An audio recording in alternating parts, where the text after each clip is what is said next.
It's nice guy Eddie's brother, Michael Penn. It's the Bennington Show. I'm just looking up, and Trump is touching ground just as we speak for his new home in Washington, D.C. And I don't know what he's flying on there. It's not his plane. No, it looks like one of the Air Force. It said President of the United States of America on it. I wouldn't want that one. I want the big one. Yeah. I want the big fat one. Hey, it's the Bennington Show. I'm Ron Bennington. There's Gail Bennington. Yo. And I'm Ron Bennington. Speaking of Donald Trump, Vito sends in a story today that I'm calling bullshit on.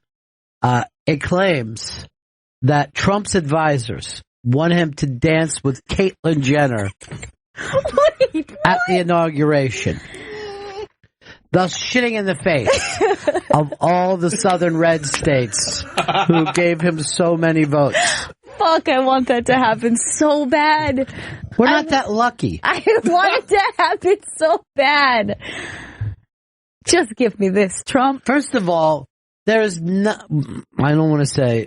Look, I'll just say because she was Bruce Jenner. Okay. Nothing is more clumsy than two dudes trying to slow dance. Now, I know she's moved over... How dare you, sir? But she's kept the penis. Yeah. As well as she's kept her Republican fucking voting block. But no way does something this fucking hilarious take place. I feel like her penis will still make her dance like a man. It's the closest I'm going to say. It's still saying something like, no, she's a her. Yeah. She has a penis, and her penis will make her dance. Look, like an uncoordinated man. Any kind of paparazzi there will just be focusing to see if there's ball bump. Will the balls bump? I wanted to happen so bad. Now, I was even, when the story broke that Caitlyn was going, I was like, wow, this is a pretty intense day. One, intense for Caitlyn. The trans community has kind of always they try to embrace her and then she disappoints them and it goes back and forth. And then on the other side, just the Trump nation. What are they? Yeah, I mean, that's the number one thing. Those people voted for a conservative guy. Yeah. And then he's going to go out and dance with the 1976 Montreal Olympic Ironman. I hope that they do so much. I know it's a bullshit story, just as they say, false flag. Alex Jones fake was news. called a false flag. Yeah, fake news. Fake news. Reported by Page 6. Yeah. It still would be amazing, though. And I think it would be just... It would be a wonderful gift to the nation. It really would, just to give back and make us great again in a way we were never even great before. Fucking hilarious if that happened. No, what are we talking? It's not going to happen. Please. It's not going to fucking happen. We could have hope, though, can't we? Oh, hope is leaving. Remember? Shit. Remember, that was the hope guy. This is the great guy. Trump said, they said, what would your thing be in 4 years? And he said something, I was like, keep America great, which is the exact same phrase that was used in Purge 2. Are you kidding? No, I saw that. Oh my God. Oh my God. That's fucking amazing. Today's a very big day for Vito and Jen. We're going to record a special that they've been producing, and I purposely stayed hands off, and I told Chris, stay hands off. Yep. Let these kids have their first big special. Every time I check in on them, they look very organized, heads in the game. We'll see how it goes. All right. This is their big pet project. I'm loving it. I'm just an employee on this one. Just treat me like a regular Joe, okay? Just treat me as a VO guy. Just like a regular lunch bucket Johnny? Yeah, that's it. That's me with a lunch bucket. Matter of fact, I wish I did have a fucking hoagie that I was carrying around in a lunch bucket.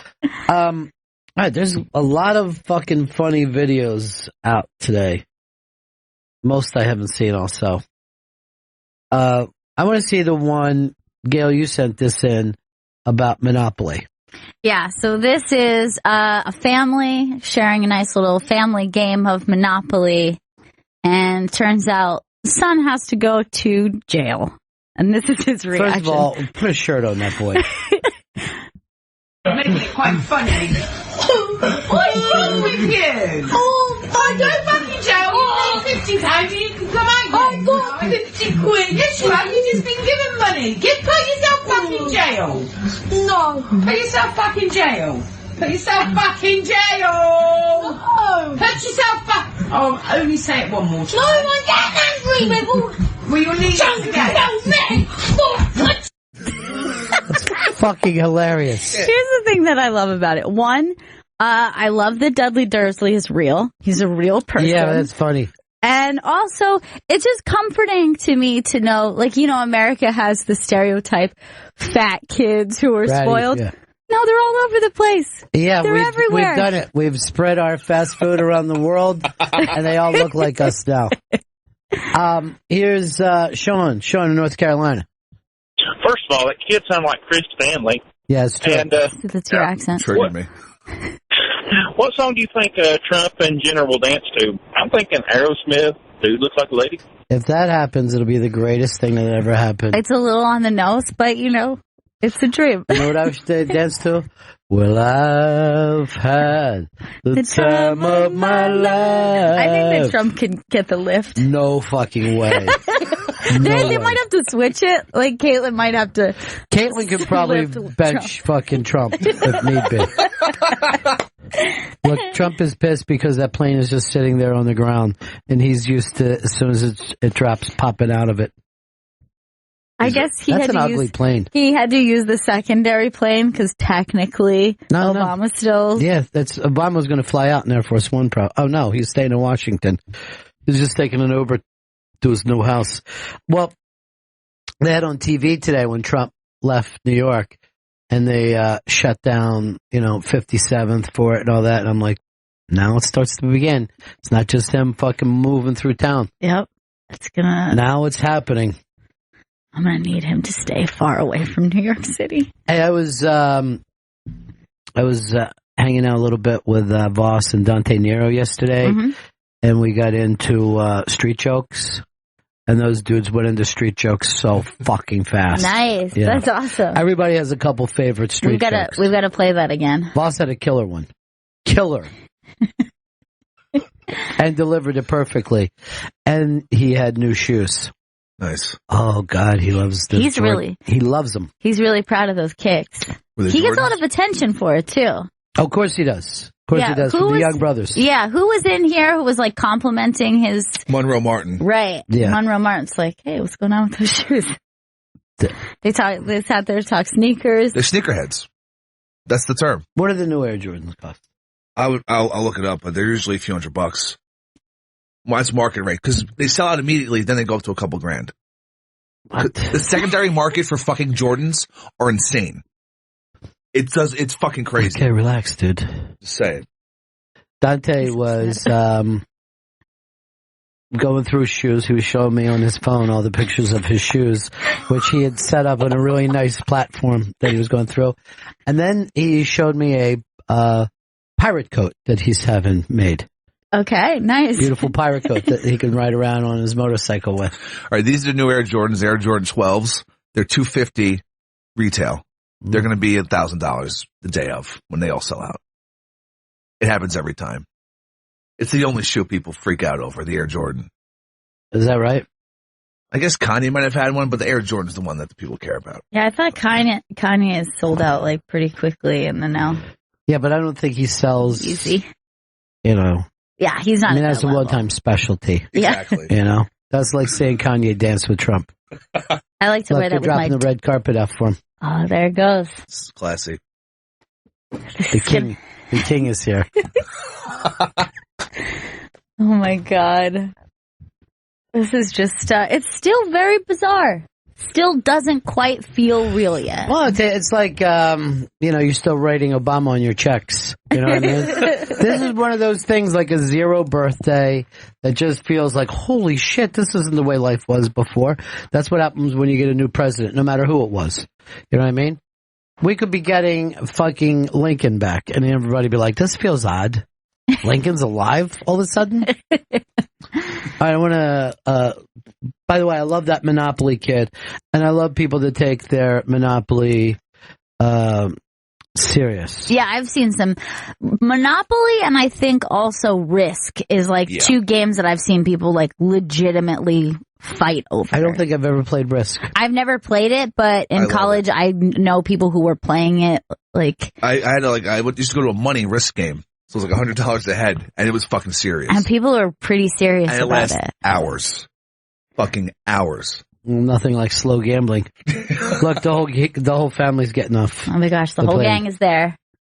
Oh, who's that little baby? Is that a grandson? Yeah, there's all kinds of grandbabies. Oh my god, that They're kid all is over so the place. cute. Yeah. Look at his little coat. Yeah, it's made out of solid gold. It's so cute. We're watching the Trump family get off, the extended Trump family. There's an elderly person I never saw before. It's Donald. But he has nothing but blondes. Like his kids, his boys marry blondes. There's blondes everywhere. Very Aryan looking. Yeah, the whole crew. I like how Donald gets off last. Like, let me make sure we haven't left any toys behind. Everyone's got their cell phones. And everyone's going to be all the way off the stairs when he arrives. I feel like he's going to have the whole platform to himself. He's going to have a wide berth. Good. We're making America great as we speak. We're literally making America great. I feel great right now. All right, this is something I'm excited about. Gail sent this yesterday, too. This kid clocked throwing 110-mile-an-hour fastball. So, like, 103 probably is the highest ever recorded, something like that, 103. Yeah. And watch this kid hum. 110. 110 miles an hour. Watch how quickly. 110. All right, watch when he releases and when it hits the net. It feels like it's in the same instant. Yes, it is. Now, the problem is he's getting a running start, which I believe, I'm not 100% sure, I believe they doing cricket. Yeah, I think the cricket people get a nice running start. They do, and they have take a couple hops, and then they This kid would be a great fucking cricket. I was going to say pitcher, but that can't possibly be the word. He'd be unstoppable. Hey, Al in Maryland. Al. Hey, kids. Hey. We had one memorable Christmas day in our family that culminated with a monster Monopoly game. A couple hours in, my nephew ends up stabbing my niece in the hand with a pencil, which broke off. So the Christmas Day family event ended with everybody crying, going home, and my niece going to the emergency room. She still has a little bit of pencil embedded in the meat of her thumb. When we used to stab each other with pencils when I was little, we said we were giving them lead poisoning. We thought that's where lead poisoning came from. Yeah, well, was that just not true? Because I remember hearing that kind of lead. It's not that kind of lead. It's not lead at all, if we're going to be totally honest. Kevin in Connecticut. You know, instead of going to jail, that kid should just run away to Canada and work in a carnival.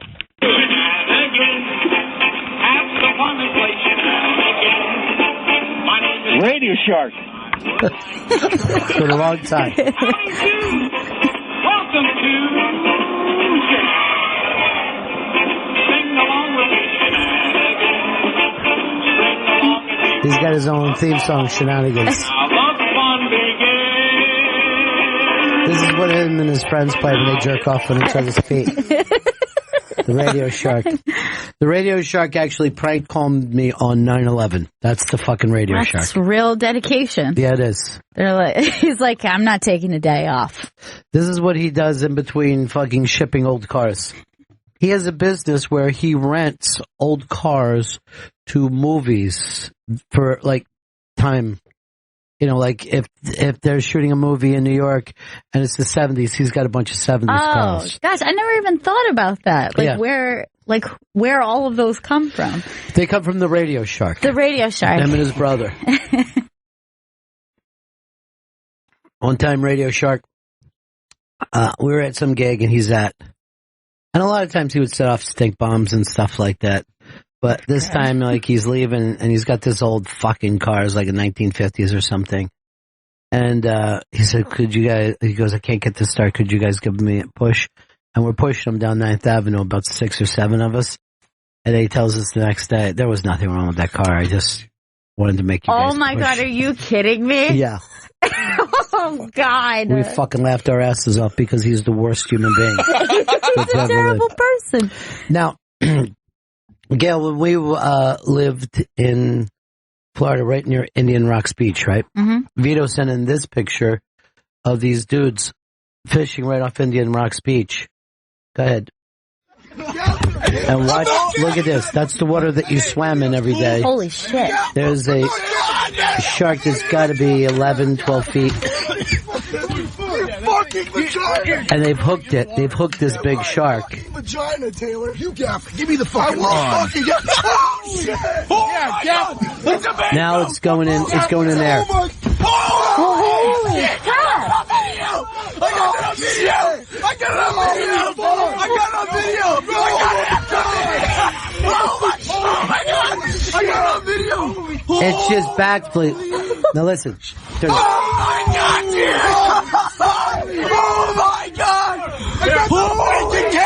Kenny, you gotta get on him. I am. Dude, this is fucking sick. Taylor, grab the fucking that thing's 10 feet long, dude. No, he's bigger than that. He's 20. What are we gonna do without 20? No, that was the Chris Stanley in the group. That he yells out it's 10 feet. You tell him it's bigger, 20 feet. Why do you got to go that fucking far? Why can't we just sit here and enjoy this? Now, Vito sent it to us on Facebook. It's already off Facebook because they sold it to a news station. Oh my God. They turned around and sold that, pulled it down off their Facebook. I don't know what news, does it say, Chris? Fox 8.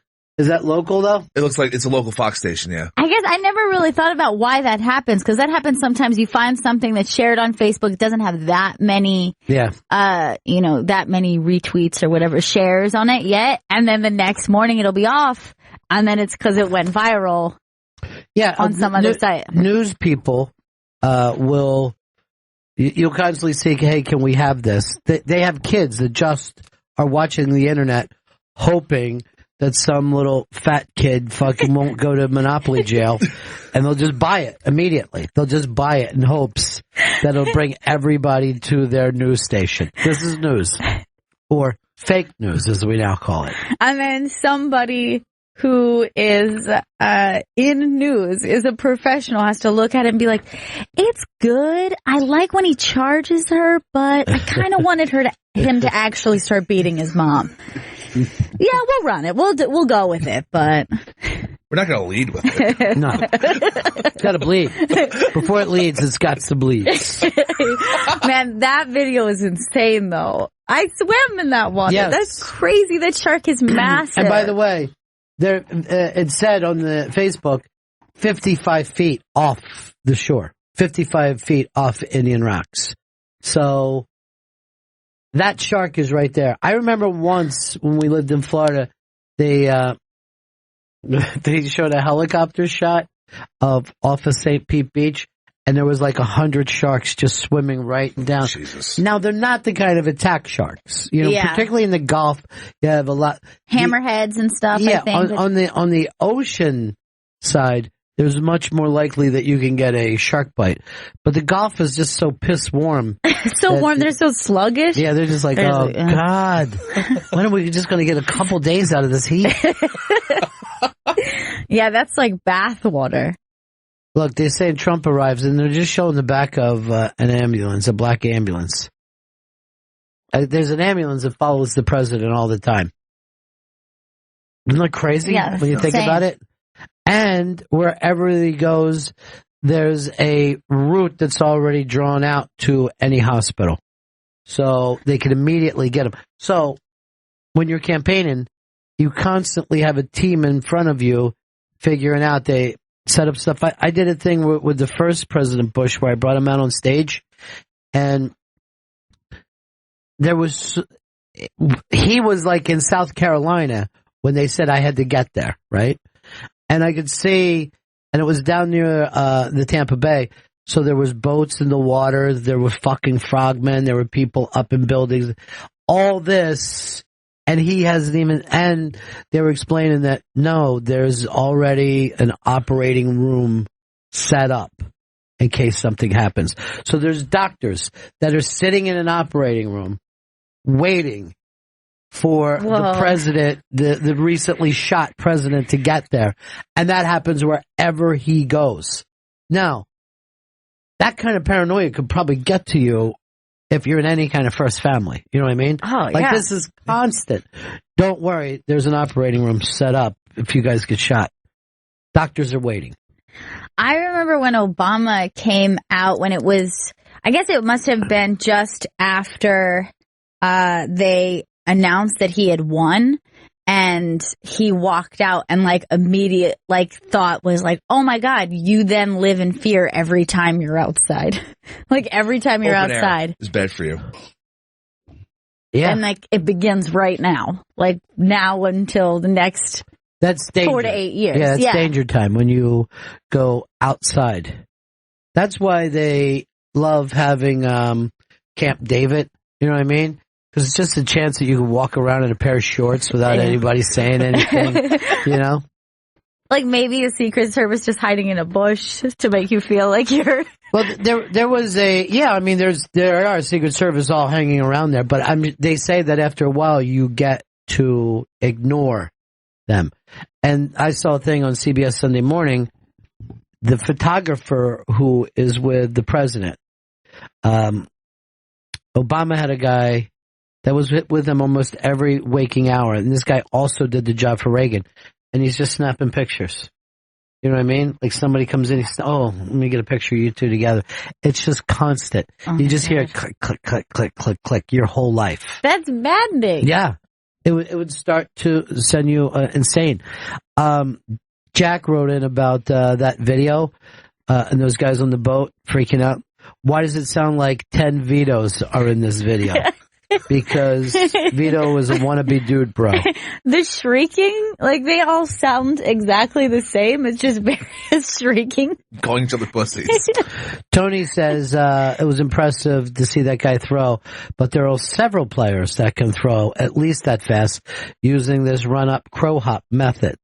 Well, here's the thing, Tony. If you would have sent one of those yesterday, we'd be saying, look at Tony, brought in something cool. Now they're saying not 55 feet off the beach, 55 feet of water. Thank you very much, Florida Ed. Florida Ed knows everything about the Florida beaches and how deep anything is. So I appreciate it. I love having an expert. I really do. Here's Eric in Nebraska. Eric, how you doing, buddy? Hey, Bennington. So I live in Denver, and I've got a good friend that's a Denver cop. And whenever the president or vice president is in town, he will text me the secure routes because I'm a truck driver, and this way I know to avoid them. Yeah. And last year, Biden was in town for some fundraiser, and he texted me. He said there are 3 secure routes. One is direct to a hospital. One is direct to an emergency helicopter that is waiting nearby in the event of a national emergency. And the other is the secure route leading to the airport. Now, imagine the expense that we pay on a daily basis for this kind of stuff. And they're do it in New York City. Yeah. Because now we're going to split the family. Well, yeah, the first lady doesn't want to leave New York City, and the reason they're giving is Barron doesn't want to change schools in January. I don't think he's going to have a lot of problem fitting in as the new kid. And let's face it, we got Facebook, we got FaceTime. He's going to stay in touch with his... Also, how old is Barron? I mean, that might make sense for a senior? Yeah, a kid who was maybe in middle school to high school. But he's like a little kid, right? He's I think he's 10. Yeah, you'll make new friends, Barron. But keep the old. He's 10 years old. He was fucking screaming like the Monopoly kid when he found out that they were moving. I won't go! Barron, you're in a new school. You're going to love it. I hate Washington, D.C. We're going to go to Redskins games. No, I hate the Redskins. I want to live in New York City in my palace. Look, just because you're rich doesn't mean you should have an English accent. That's just crazy. All right? Now, here's another bar of gold, a little bar of gold. How many bars now do you have? Million. That's right. You got 1 million bars of gold. So you can make this move for Daddy. They are not crazy about living in the White House. They got 2 nicer houses, they said. Yeah. The thing that gets brought up about Barron is his whole floor. Everyone says it. And this is on both sides. This is not just like left-leaning people. Like right people are like, he has his own floor. That's pretty cool. Yeah. He's got his own. Yeah, no one's ever saying it is a negative. They're like, he's up there where his parents don't know where he is. Like, he's up how amazing would that be? Yeah. Like Ron Howard's sister in Happy Days was always being sent upstairs when they needed to move the plot along. Like, a kid probably shouldn't be there for this part of the show. But like a whole floor is just like your fort. It's like when you made a fort as a kid, we're just like, I need a place where adults don't look at me. Yeah. Well, they don't want to anyway, Baron. You were a late in life baby. Nobody expected you. Shenanigans! I want to see another funny video. I'm loving all these videos today. Here's a story Chris Stanley sent in, though. Millennials are not getting strippers for their bachelor parties? Yeah, so Vice looked into this, and they found multiple reasons. Some think it's not ethical, that, they don't want to take advantage of strippers. Some think it's just old school, that their parents or their fathers got strippers for their bachelor parties, so they don't want to get them. And some just want to spend time with their friends. They just don't want, being in the strip club, they can't hang out with their buddies. They're just, because they're busy looking at strippers. Now, what age group do you think we're talking about here? They looked at people in their 20s and 30s. Yeah, because I know a lot of guys in their late 20s, early 30s who have done but I don't know, maybe it's most guys aren't into it anymore. I feel like I hear about a lot of guys I know, like, doing the strippers, or at least going to the strip club. Maybe not always the private ones. Mm-hmm. The private dancer? Yeah. Tina Turner. That kid was dance for me at my bachelor party. Tina Turner. Wow. Yeah. I have a bachelorette coming up, not in a couple months, and was specified that the groom does not want us to have any strippers, and we're not allowed to go to any strip club. Look, and I'm like, that wasn't even on my radar before, but now I feel like, now it is. Now we're going to discuss this. First of all, it ain't up to the groom. Yeah. I think that's the whole fucking point. She has the opportunity to get a little cock before she moves on. And come on, have you ever even seen the way male strippers, it's silliness. They're just, he's going to teabag her? Then that's it. It's over. I don't want a gay guy dancing for my fiance. I don't want a buff gay guy dropping his balls on my future wife's nose. Not this marriage. Ray, in Georgia. Hey, I was going to say the new presidency is starting off like an episode of Green Acres. The wife wants to stay in New York and the husband doesn't want to go back. Holy shit, why hasn't anyone done this yet? That's insane. New York is where I'd rather stay. And she has the accent. Yeah, she actually kind of could play. I guess that was Ava Gabor, not Zsa. It was Ava Gabor, Zsa's sister. I gather allergic smelling hay. I just adore my penthouse view. Why hasn't anyone done this? Donegan, I love you, but give me Fifth Avenue. The swamp. Yeah, I don't know why they haven't done this yet. That's fucking perfect. We don't know anybody who can whip up a quick parody. Well, there's nothing like having that in the world. Quick parody person. Vito, you're already nervous about your special today, right? I feel really good about it. What's the name of the special? Bennington Presents Breaking Out. It's Breaking Out would be the name of it. We know we're Bennington. I want everybody else to know. These are comedians that are breaking out. Yeah, in 2017, people we think are really going to be breaking out, like people should check out and take an eye on. I think I said it perfectly, and I just said comics that are breaking out. I don't think anyone out there is confused by the term breaking out. But what do you mean by it? Breaking out of what? I can't wait for it. You guys been working hard. Guys, I'm looking over here, and Hard Rock Johnny's on the line right now. Hey, Johnny, we got some football on Sunday. Oh, Benningtons, we should have some good football on Sunday. I want to hear your predictions. I'm going to go off the grid and go something totally different. Mm-hmm. The Giants? No. Pittsburgh. and the Falcons. I think that's against pretty much everyone else is No, going I the said other the way. same thing to Chris the other day. Chris went with the two favorites, the two home teams, and I'm like, and then he'll change it again. So oh no, that's not. He said that different. I went Packers. He caught you lying. That's all. I didn't lie. I went Packers Patriots. They were very angry with each other the other day. Yeah. He did text exchange. Yeah. And then Johnny will say every once in a while, "What happened to Gail in the text exchange?" Yeah, you don't want any part of it. Oh, yeah. I mean, sometimes, some of the other games, I'm already watching like Eagles games, but then when I get into all the other ones, there hasn't been Eagles games for a while. I know, but I'm just saying. One that's mattered even a longer. Did we take you off the text? No, because sometimes it's unrelated to football. I like those texts. I want to hear what you think about Matty Ice. I don't know what I think. Icy? You think he's clutch or Cold? not? Yeah, real clutch, I think. Oh, that's bad. That's not true. I'm not clutch. All right, somebody wrote this. I can't believe how not clutch he is. Somebody wrote, can you believe how obsessed Chris is with millennials?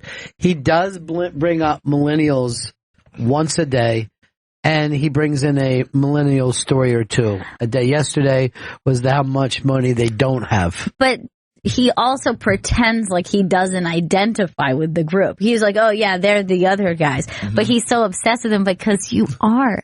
You're like no, you're not. You're First of all, that's the same Tinder thing. Dater. Yeah, that's a millennial thing to do. Yeah. And your age range, you are like an elderly millennial. You're on the cusp. They say look, someone made up the thing that 83 was the first year millennial was born. I was born in 83. I don't give a fuck about millennials, dude. That's the thing I'm trying to tell you. Right. When you try to take a fucking entire generation and throw like 15 years and say whether or not they have strippers, it's the most ridiculous thing I've ever fucking heard. Because I'm like, they're individuals. Some have strippers, some don't. There's no fucking sense in that story. And then, even remember there was, ones millennials aren't having sex. And I'm like, what millennials are you talking about? I don't even think that's true. Of course it's not true. Some have sex, some don't. It doesn't make sense. And they've dropped hipster and they just throw it into millennial.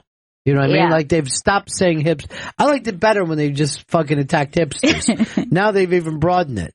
All millennials. All right, so I'm looking forward to these games on Sunday, Johnny. I think you might be onto something too. I think we're going to get the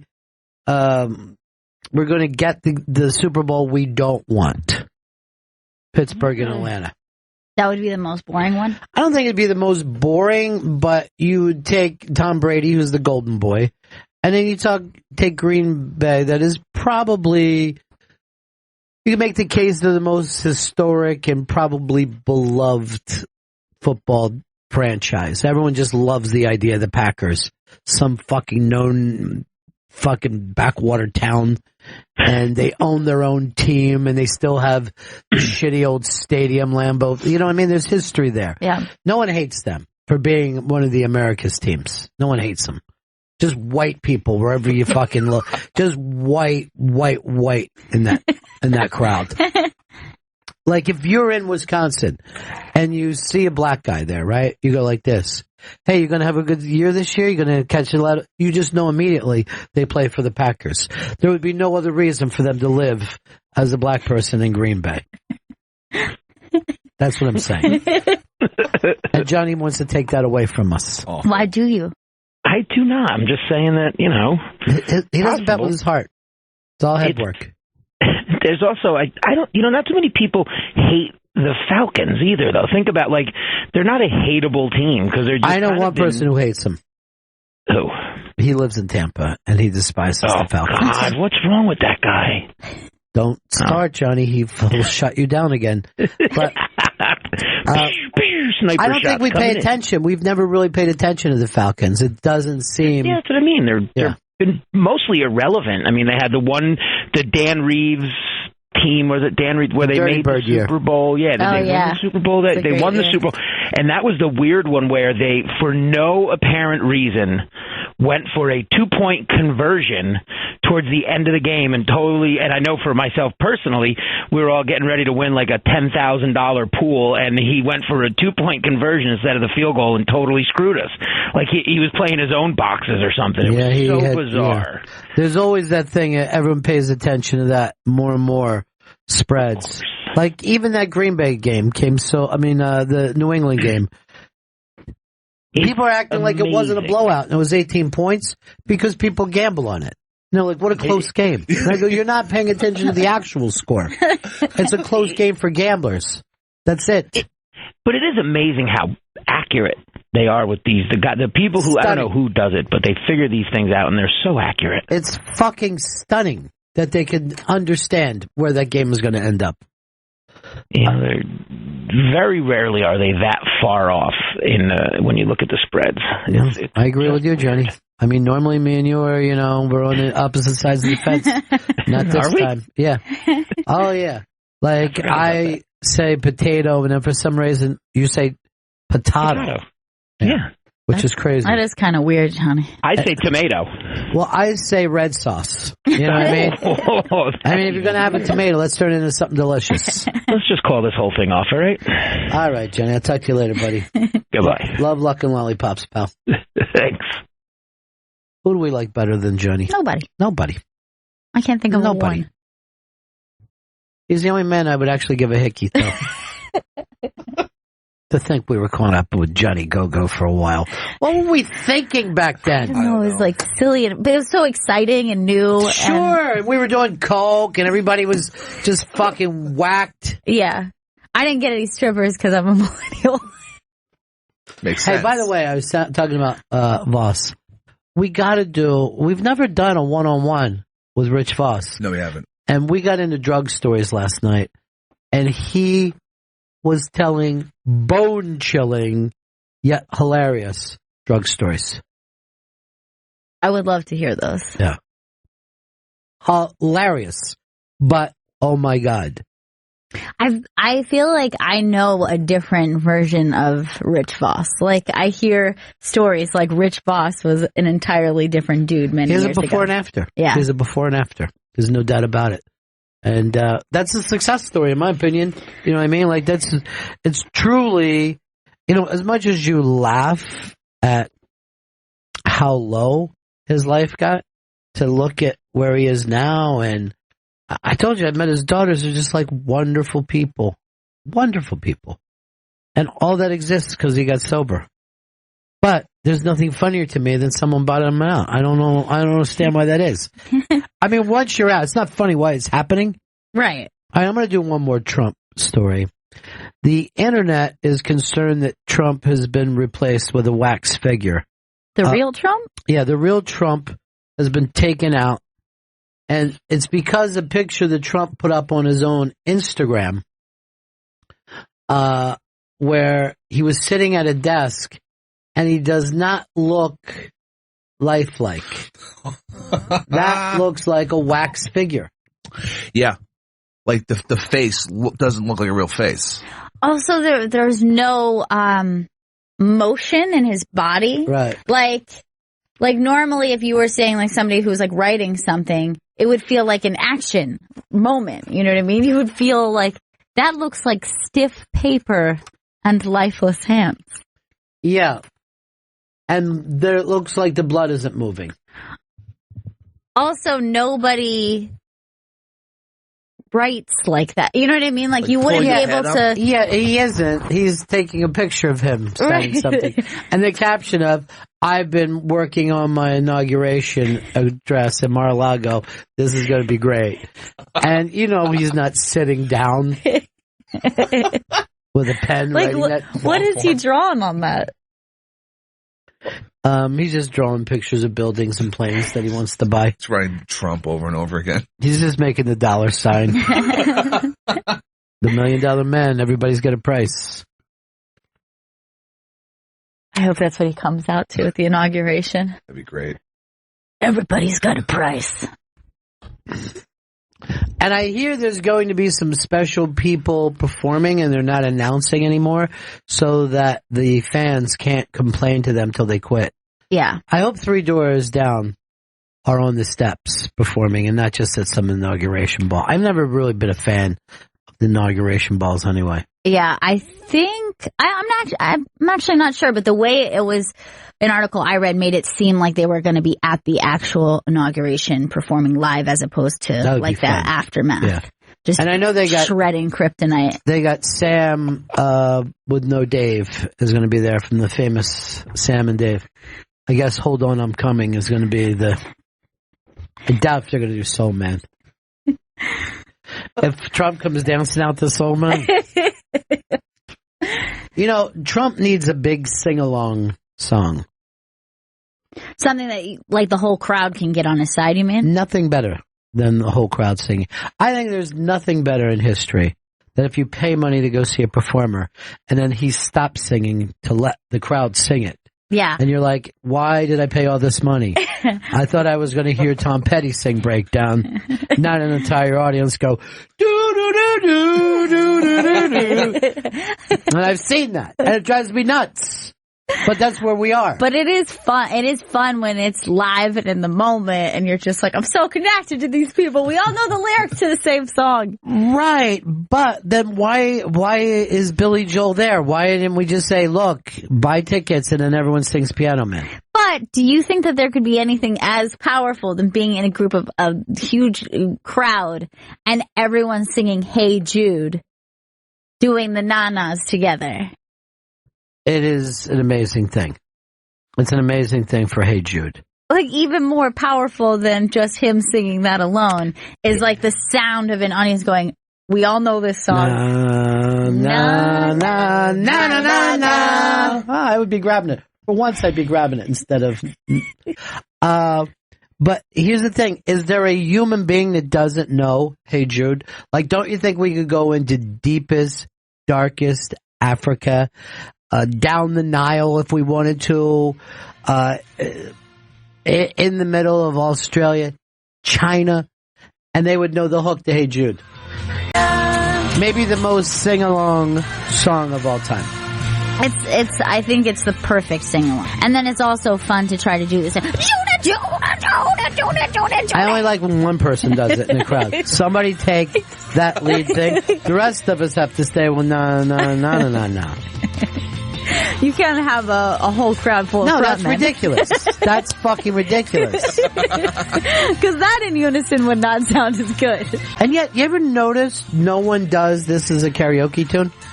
You'll never go to karaoke and see someone do Hey Jude? Maybe because it's more like, this is a me time. I don't need everybody doing a sing-along.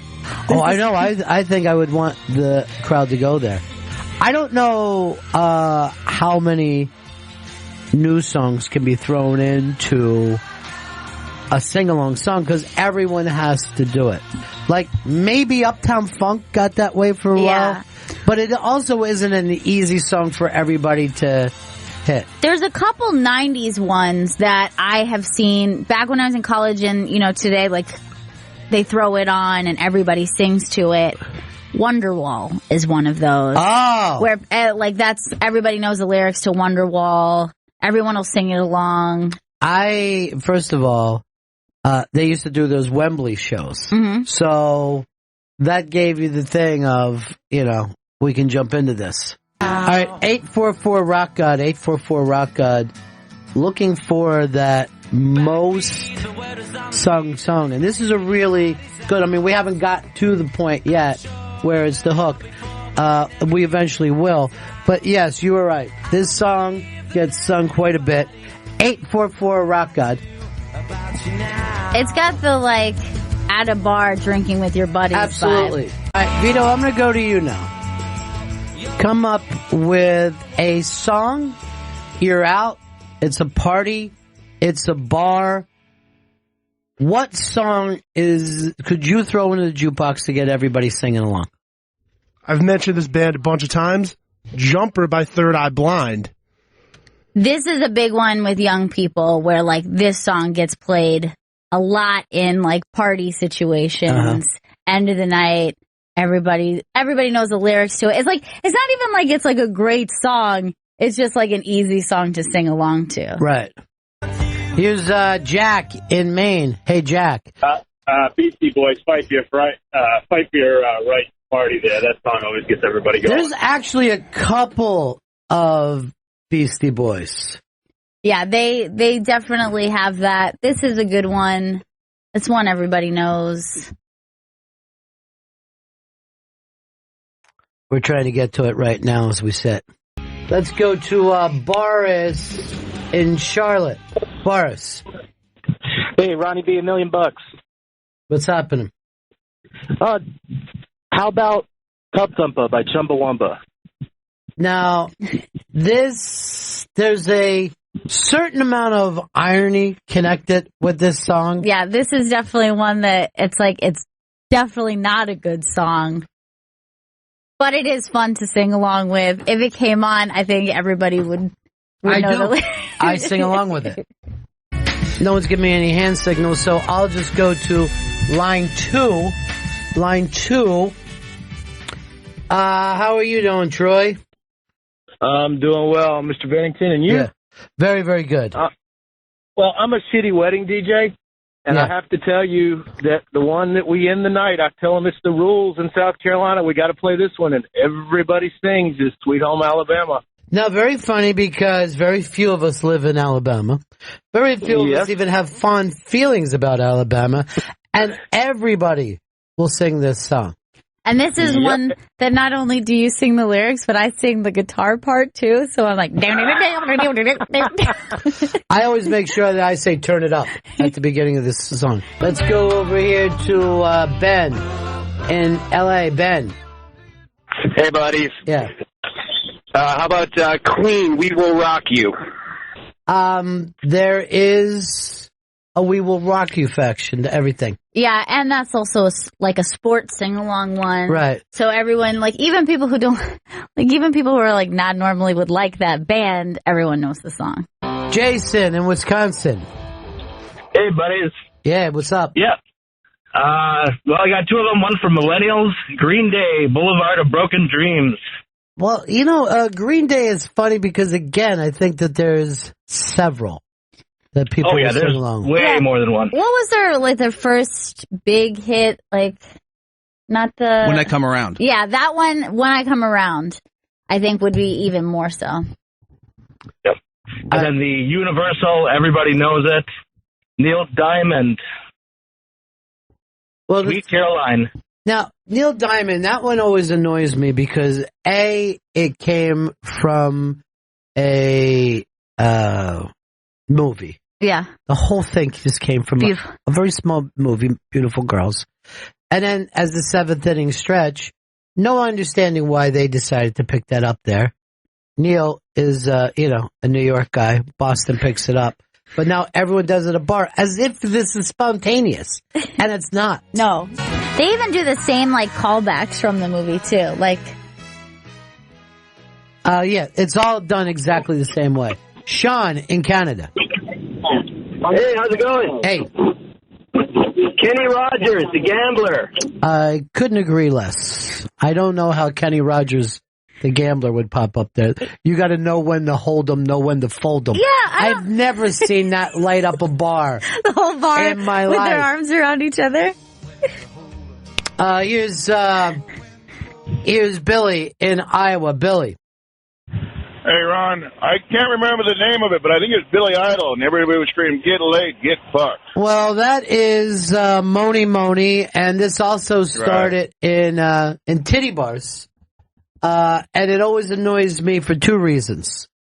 Number one, that Billy Idol gets it instead of Tommy James and the Shondells. And two, get laid, get fucked is redundant. Why aren't they singing get sucked, get fucked? Yeah. You know? Sure, there's live versions where you can hear people doing this. But we were talking this with Don Jameson one day. Yeah, that's who I was trying to remember. Who was it who was like, oh, I haven't thought about the fact that people used to do that. Yeah. He didn't know it was quite as universal. He thought it only took place at one titty bar that he went to. This is also a sing-along, dance-along. Like, I think this is like, people like hop up to this one too. Oh, yeah. Yeah, this is the dancing on the bar, dancing on the fucking table song. Josh, Colorado Springs. How about Weezer, Undone the Sweater song? This, I definitely, among my group of friends growing up, this was a common one, but I don't know if it's, as universal. Yeah, I don't think it's going to get a bar going. I think it's, certain bars and certain crews. But, you're looking for one that, your grandmother's going to be singing along with it and the little kid. Here's Pierre in Maryland. Hey, buddies. You were loved by the outfield? That's a really funny one. This was a kind of obscure. You can start this one right from the beginning too. This was kind of an obscure kind of police ripoff band in the 80s, and they were never, truly big. But this song has never kind of went away. It's weird. Why would a sports team be singing this? I don't know. Here's a big celebrity giving us a call. He's had the, special of the year over on the Interrobang. It's the one and only Barry Crimmins. Hey, Ron, how are you? Hi, Barry. Buddy. Hi, Gail. Hello, everybody. Hey, what's up? Vito. We're doing a benefit for me tonight at the Yard Theater in Los Angeles at 4319 Melrose at 8 o'clock with special guest Kurt Metzger. Oh, nice. So the survivor will crawl. We're going to crawl out of an actual crater to open the cell, so that'll be good. Yesterday someone said to me, these things happen in threes. Oh, God, great. Because I got hit by lightning. I got hit by an 18-wheeler. I don't even want to. Don't even tell. Let it be a surprise, okay? I'm good. I've been seeing Rob Mayhew around, and he's still kind of shaking from this. Yeah, he was there, too. Yeah, he was driving. Shaking. That story is so scary. Yeah. Yeah, once you've seen an 18, it turns out John Fogerty is right.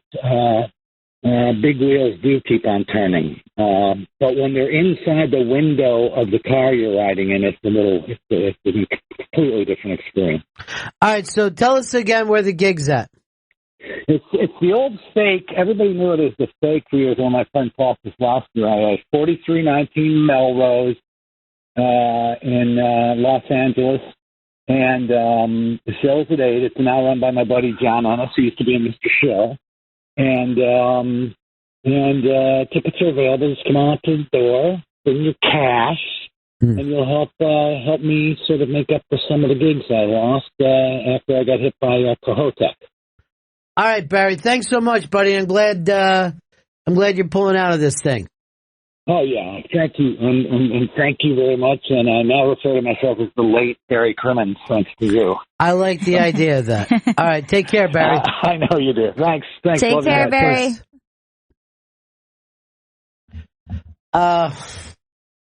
You want to pick it back up? Is that the thing? Our guys are nuts. They're nuts. I'm looking at Chris right now. He's like a maniac. He won't communicate. He doesn't get it. Why don't we go to break here? We'll be right back. Who do we got stopping in later? Oh, Seton Smith stopped by today. Very funny guy.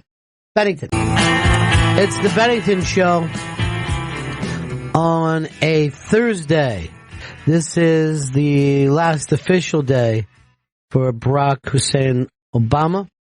He moves on into private life. He says he's going to take a long vacation. Finally get back to herb, he said, after all these years. Really? Yeah. It looked good on him when he did it. Yeah, he was wearing a shirt that said legalize it. He's cool. And then he said he wants to play Monopoly with that little fat kid and get screamed at. Now, Gail, whenever you would play Monopoly, and by the way, they've tried to make like Monopoly the online game. No, it's got to be a board game. Yeah. It works best as a board game. What was your piece? I had two favorites, but my first choice was always the Top Hat. Top Hat is a good one? Top Hat. Race car? And then the second one was Thimble. Thimble? I really liked the Thimble. You would have the Thimble every time you wanted to play, because no one ever wanted the Thimble. I know. That's why I had to have a second choice, because sometimes you find other Top Hat lovers out there. Yeah.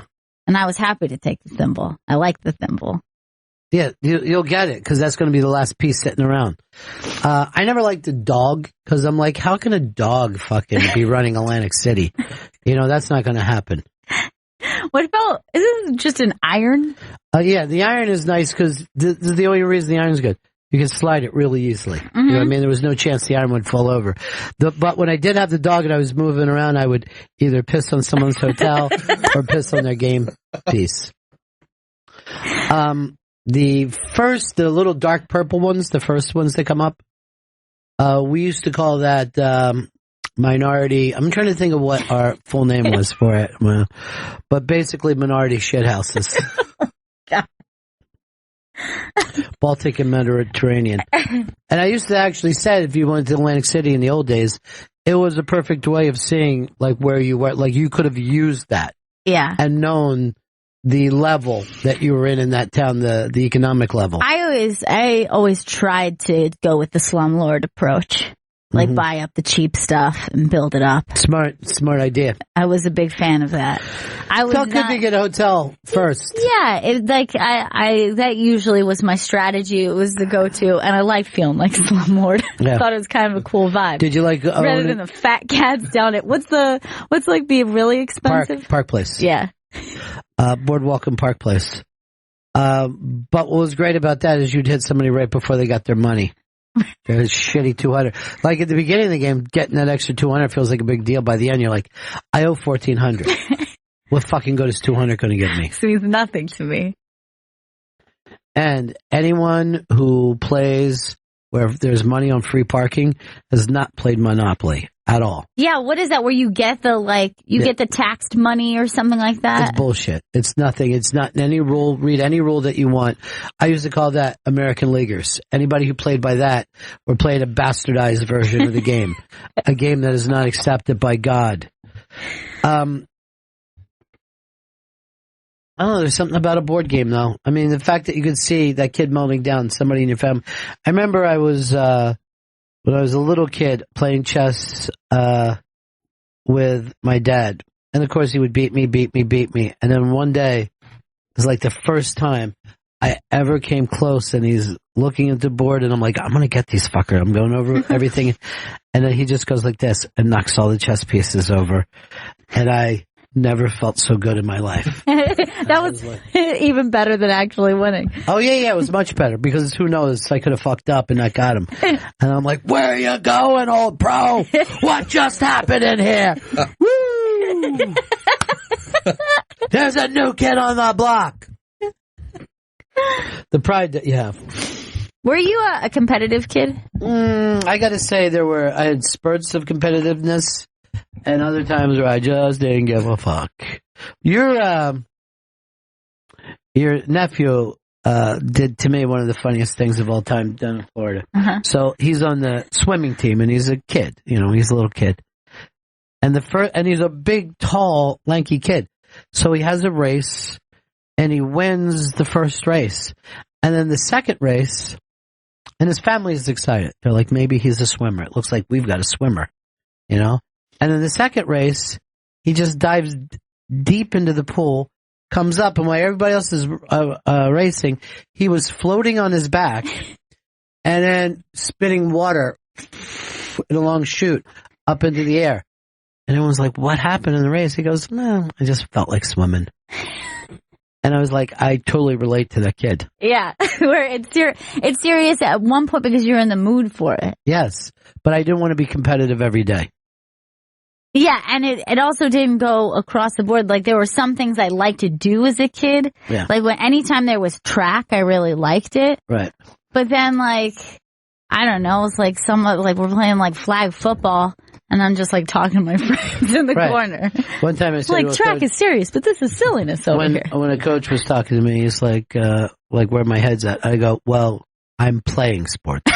Play. That's where I put the operative word there. I'm trying to play with my friends, not whatever this thing is that you've got in your brain, because if something didn't work out for you down at the factory, now I got to be screamed at.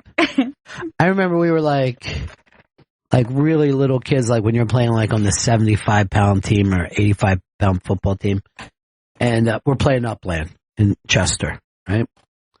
And our coach is screaming at us, there was a time whenever the boys from Linwood went into Upland, we had 2x4s with us, and we ended it that way. And I'm like, dude, you're at a whole other level than where I fucking feel with this. I mean, I don't even know any of these kids. And quite frankly, I've never hit anybody with a 2x4 and don't plan on it. You're taking this to a level that it doesn't belong at. It's just Upland. Coach punishments are always ridiculous to me, like, especially when I was young. Like, when I was in, like, first grade, my teacher was pregnant, so she had to take maternity leave, and her sister subbed in for her. Mm-hmm. And we were, like, just giving her a hard time because she was, like, a new teacher. And we're like, we're not treating you like a real teacher. And then not only did we get in trouble in the class, she was an attractive young lady. So when we got to PE, the coach was just like, you think it's funny treating Miss Llewellyn like that? And we're just like, wait, we just took our punishment there. And then he was just like, we're going to sit out PE today. No sports. We're like, okay. We were like, okay, so we're going to sit all, like, in a line and then goof and, like, right, have fun. Like, have fun? Yeah, this is a terrible punishment. They're like, did you see his face? Was he wants to fuck Miss Llewellyn. Probably got her pregnant. Isn't that funny how sure you are that the teachers are banging each other? Oh, yeah. There were so many rumors about that. There was, I think I was in the 6th grade, and the 5th grade teacher had a run in her stocking, and the rumor went around because our teacher, Mr. K, I'll just say, had stuck his dick through her nylons and into her vagina. Yeah, that checks out. That seems about logical. You see the dick hole she's got running up her leg, right? That's what they're doing in the teacher's lounge. And I'm like, teacher's lounge must be an orgy then. Must be crazy. A smoking fucking orgy. I also had a 3rd grade teacher who would try to hit on everyone, like all of the young teachers. Oh, and then that, like, nervous that they were hitting on the children. But that became like a joke, like more like he was getting cocked all the time. Because you were like, I bet Coach is tapping that, but he's not. Like, he just thought he was the biggest loser. Because he was new at the school, it was like his first year with like teaching us. So like whenever we would do, like, now we go to art for the first time he'd meet, and he would be like, oh, this is Ms. Johnson. Mrs. or Miss? I hope it's Ms. Every time. Like every teacher. He had to make a joke like, hope it's Miss, not Mrs. If you're getting horny around children, you're a fucking terrible person. Oh my God. He was the worst. I swear to God, if I was a teacher, you would fucking come into my class and I would just be hanging. Well, that's the thing too. Like, he was one of those dudes who got super angry. Like, he would get like red face angry, but we weren't scared of him. We thought it was hilarious. Right. I mean, he actually pinned my friend who was a small 3rd grade child. He pinned her up against the wall, like choked her out against the wall because he just lost his cool. I don't know how that doesn't happen more. And we did not think, oh my God, that could be me. I could have been choked out. We were just like, this dude's nuts. Do you see this kid get under his skin? We thought it was hilarious. Yeah, it's always funny to see one of your friends get beat up when you're a child. And then he had to leave. He had to leave the classroom because I think he like looked down at his hands like, what have I done? Oh my God. I just pinned a female child against the wall with my hands. If I was teaching 2nd grade, I'd be headbutting those children all the time. Like that fucking Monopoly kid. I'd have just flat palmed his nose, taking him down. How's my producing team? You stop sweating? Got it back together? Less sweaty, yeah. Proud day. Today's a big day for you, Vito. I'm excited. And Jen? She's excited too. All right, send her in. I haven't talked to Jen in a while, and she's wearing her sister's jacket. I love that jacket. I'm just worried. Here's what I worry about. Jen doesn't wear the same clothes ever. Mm-hmm. Ever. She's got a new look every time. And I don't want there to be, because we've commented on how nice your clothes are, to be a pressure where you feel like it's award season and you can't wear the same gown twice. You know that she said to her sister, I need something. I got nothing today. Yeah. Did your sister go to Europe with your dad? Europe? Yeah, weren't they going to? Yeah, for her birthday last month. Yeah, they went to London. Yeah, and then they went to Florida for Christmas. Just the two of them? Oh, my other sister too. Oh. Yeah, all of them went. Left me here, my mom. That is sad. And that's because of this shitty job? Always tell us that you want to No. Seriously, I don't want this to come in place of the vacation time. No, I'd rather have been with my mom anyway, because I don't really like my dad's family in Florida at all. Really? Yeah, I can't stand them. You hate So you them. prefer your mom's family to your dad's family? Oh, definitely. No, this is the weird thing about Jen. She's the sweetest person we've ever known. She's never had beef with anybody here. Yet she's always telling us she's having beef with other girls over guys, and she's ready to fucking whip their asses. And she hates her family. Yeah, but exactly. She'll tell me about somebody she's like in it with right now. Her and her sister are feuding over something. She's we never say it. Yeah, she's the sweetest thing. Yeah, I don't know. I think after time, like they do me wrong, and then I'm just like done. You know, That's what happens with family, friends. It just you don't cross her. It just happens. When is it going to happen with us? When are we going to see the real Jen? Never. She's fuck you, Bennington. No. Never. It's never going to happen. None of you are dating a guy I'm seeing right now. This is the thing. Your dating thing is a little stressful. It is. It's a struggle. Are you dating anybody right now? Nobody at all. I'm dating the job. Is there anybody here that you've seen around that you like to date? No. There's not any SiriusXM employees that interest you? Nobody. I'm keeping you away from handsome Johnny. Yeah, He's nothing but garbage. I don't want that to happen. He's a bad person. Anybody else down that way, though? Matt? Assistant Matt? Matt dated one of my interns before, so I don't want this to become like the dating zone for Matt. Yeah. But he's a really good dude. That's the sad part about it. Oh. Yeah. So that's it. Matt's the only one. Gail brought up Charlie the engineer, but I don't think that's a good No, Charlie, that's, she's with Molly's sister. Yeah. Let's show incest. I didn't met up. When do you start outing people, Chris? Oh, I'm not outing anyone. You just outed Gail. You know that I wrote that shit on a piece of paper. No, we didn't. I wrote that shit on a piece of paper, you dumbass. I thought we said the name on the air. No, we didn't. Why would we? You know what? And that goes to show you, you're off the privilege list. Oh, because whenever I write something down, I show Ron, I show you. You're off the list. Jen, you're in. Okay. You're in the list. You're in the circle of trust. Chris, you're out. You done me wrong. It wasn't on purpose. Do you guys believe that I feud with people because I'm so nice? Yes. Oh. I see you as somebody like Trump who's always got fucking heat going. Like you don't feel alive unless you're in some kind of battle with somebody. But I'm so nice. Maybe it's time for, a whole flip of the script. You know what I mean? Maybe we start fresh. Do you think this is going to be the time? Yes. It's January 1st. You know what I mean? It's a new year, okay? It's the year of the cat. Al Stewart was right about that. This is the fucking year of the cat. Like in a Bogart movie. Everybody's going to turn around different. We don't have any other choice No. but to embrace it. No. You got to fucking roll with it. Stevie Winwood was right. You got to roll with it. You want to? I thought he was a fucking idiot when he started saying it. At first, back in the 90s, I'm like, roll with what? We're not fucking bowlers. And now I'm like, oh, wait. I get it. We roll with the times. Yeah. This is it for us, This is our senior year. You know what I mean? It's our time to rule the school. It's our time down here. Oh, yeah. It's their time up there, but our time. I wish we were up there. You know what I mean? Yeah, but we got our time down here. Yeah, but no one's going to know it. They're all up there. But it's our time down here. This is us, our world, and our time.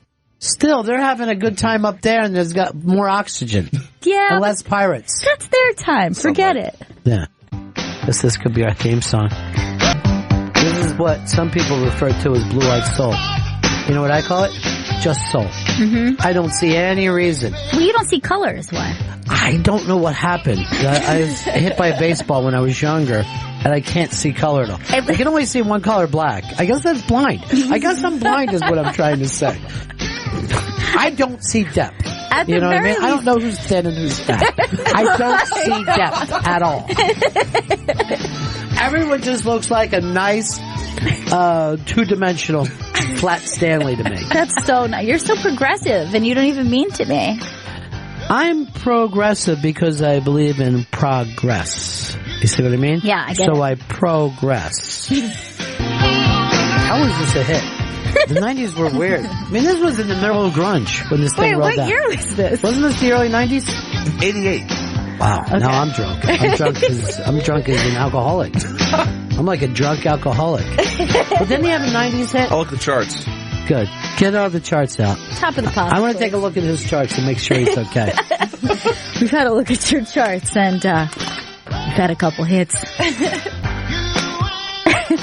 It does seem like a far distant land that this would be a hit. I know. Things were simpler then, I guess. How's this a fucking big hit song? I mean, he was in Traffic, one of the greatest bands of all time. And then he just came out with this Michelob fucking commercial. In 90, he had 2 singles, I Will Be There, and Another Deal. Come on, neither one of those were hits. Come on. One and Only Man? No. Those are the 3 singles off the album in 1990. Yeah, but there's more 90s than one fucking year. He also did something in 97. Plenty of Lovin'. Stop it with that. He never did McLovin. That was that other fucking kid. He was great, so don't take that credit from I him. guess I thought 88 was the 90s. That's why everybody was laughing at me in 88.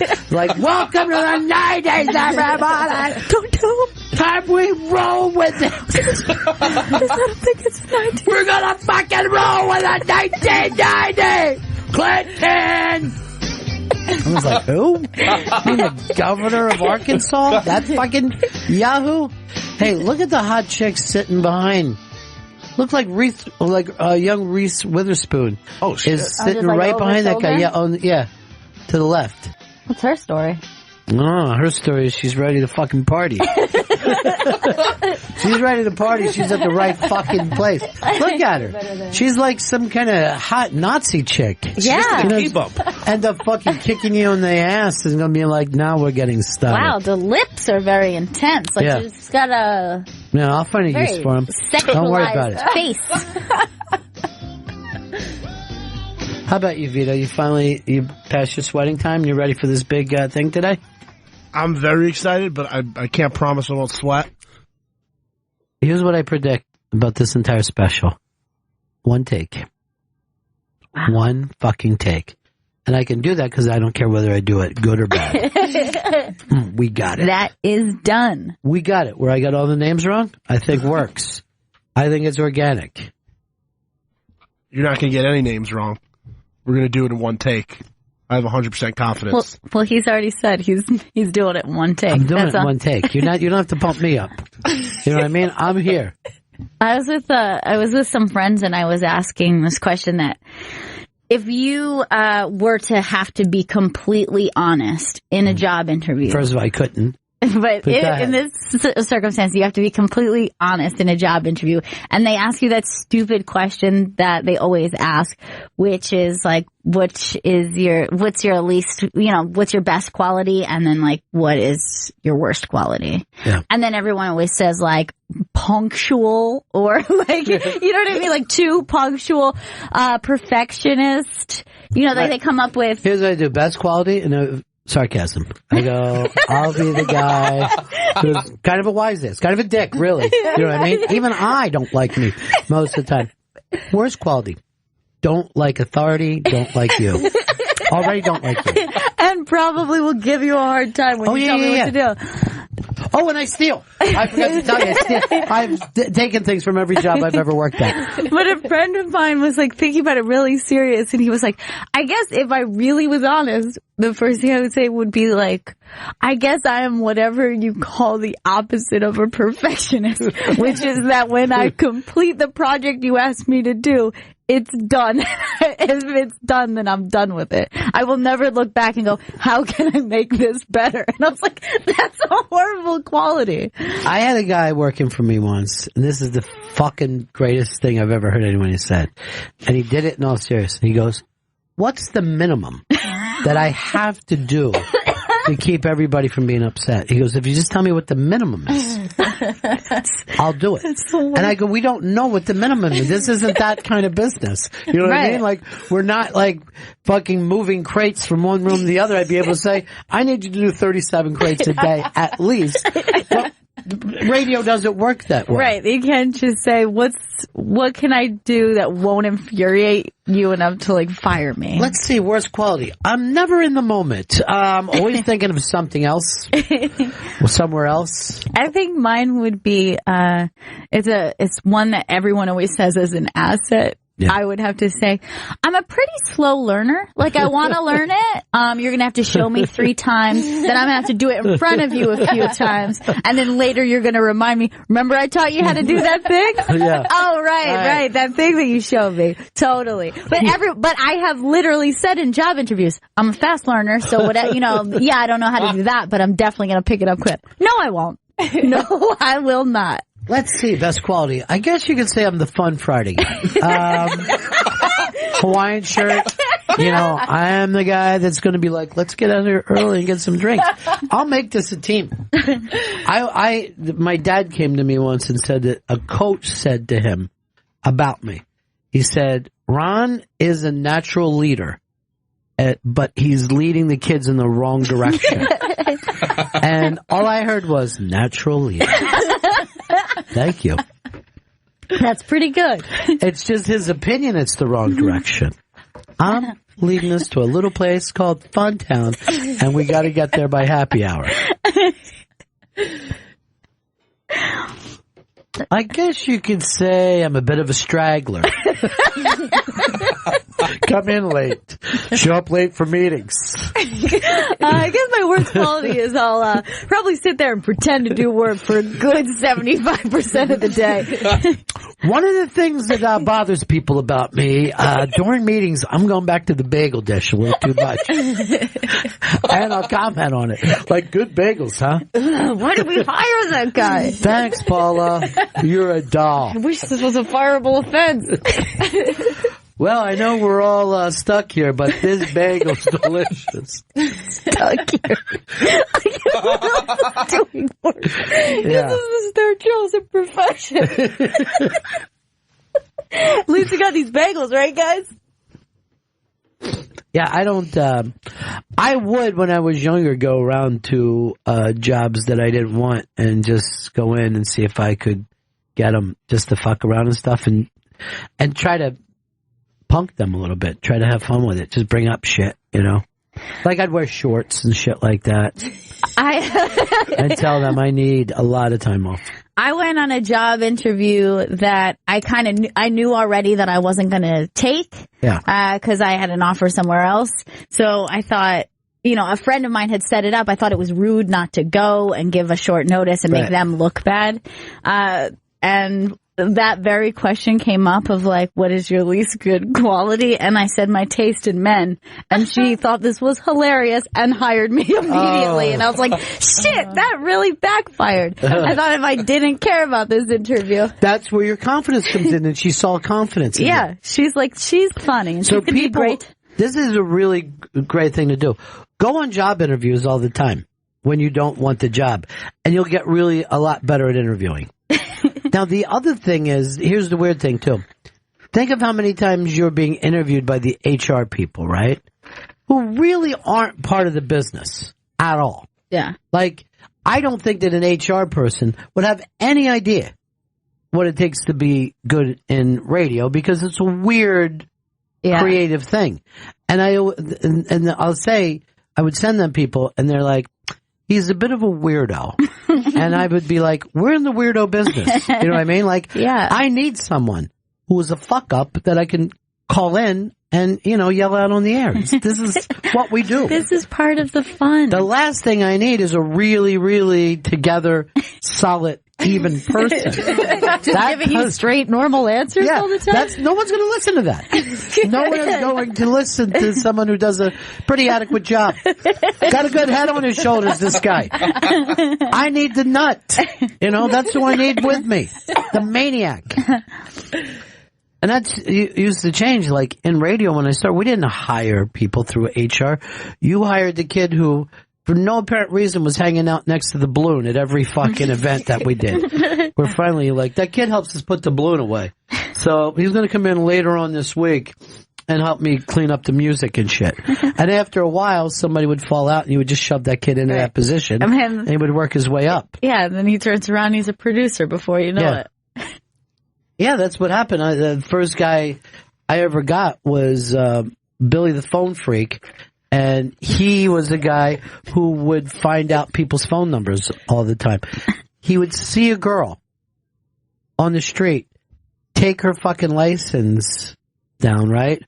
Go to the DMV. This is like pre-having things. Go to the DMV, find out who she was, and then call her. The other day... I happened to see you on WME. He was a fucking weirdo stalker.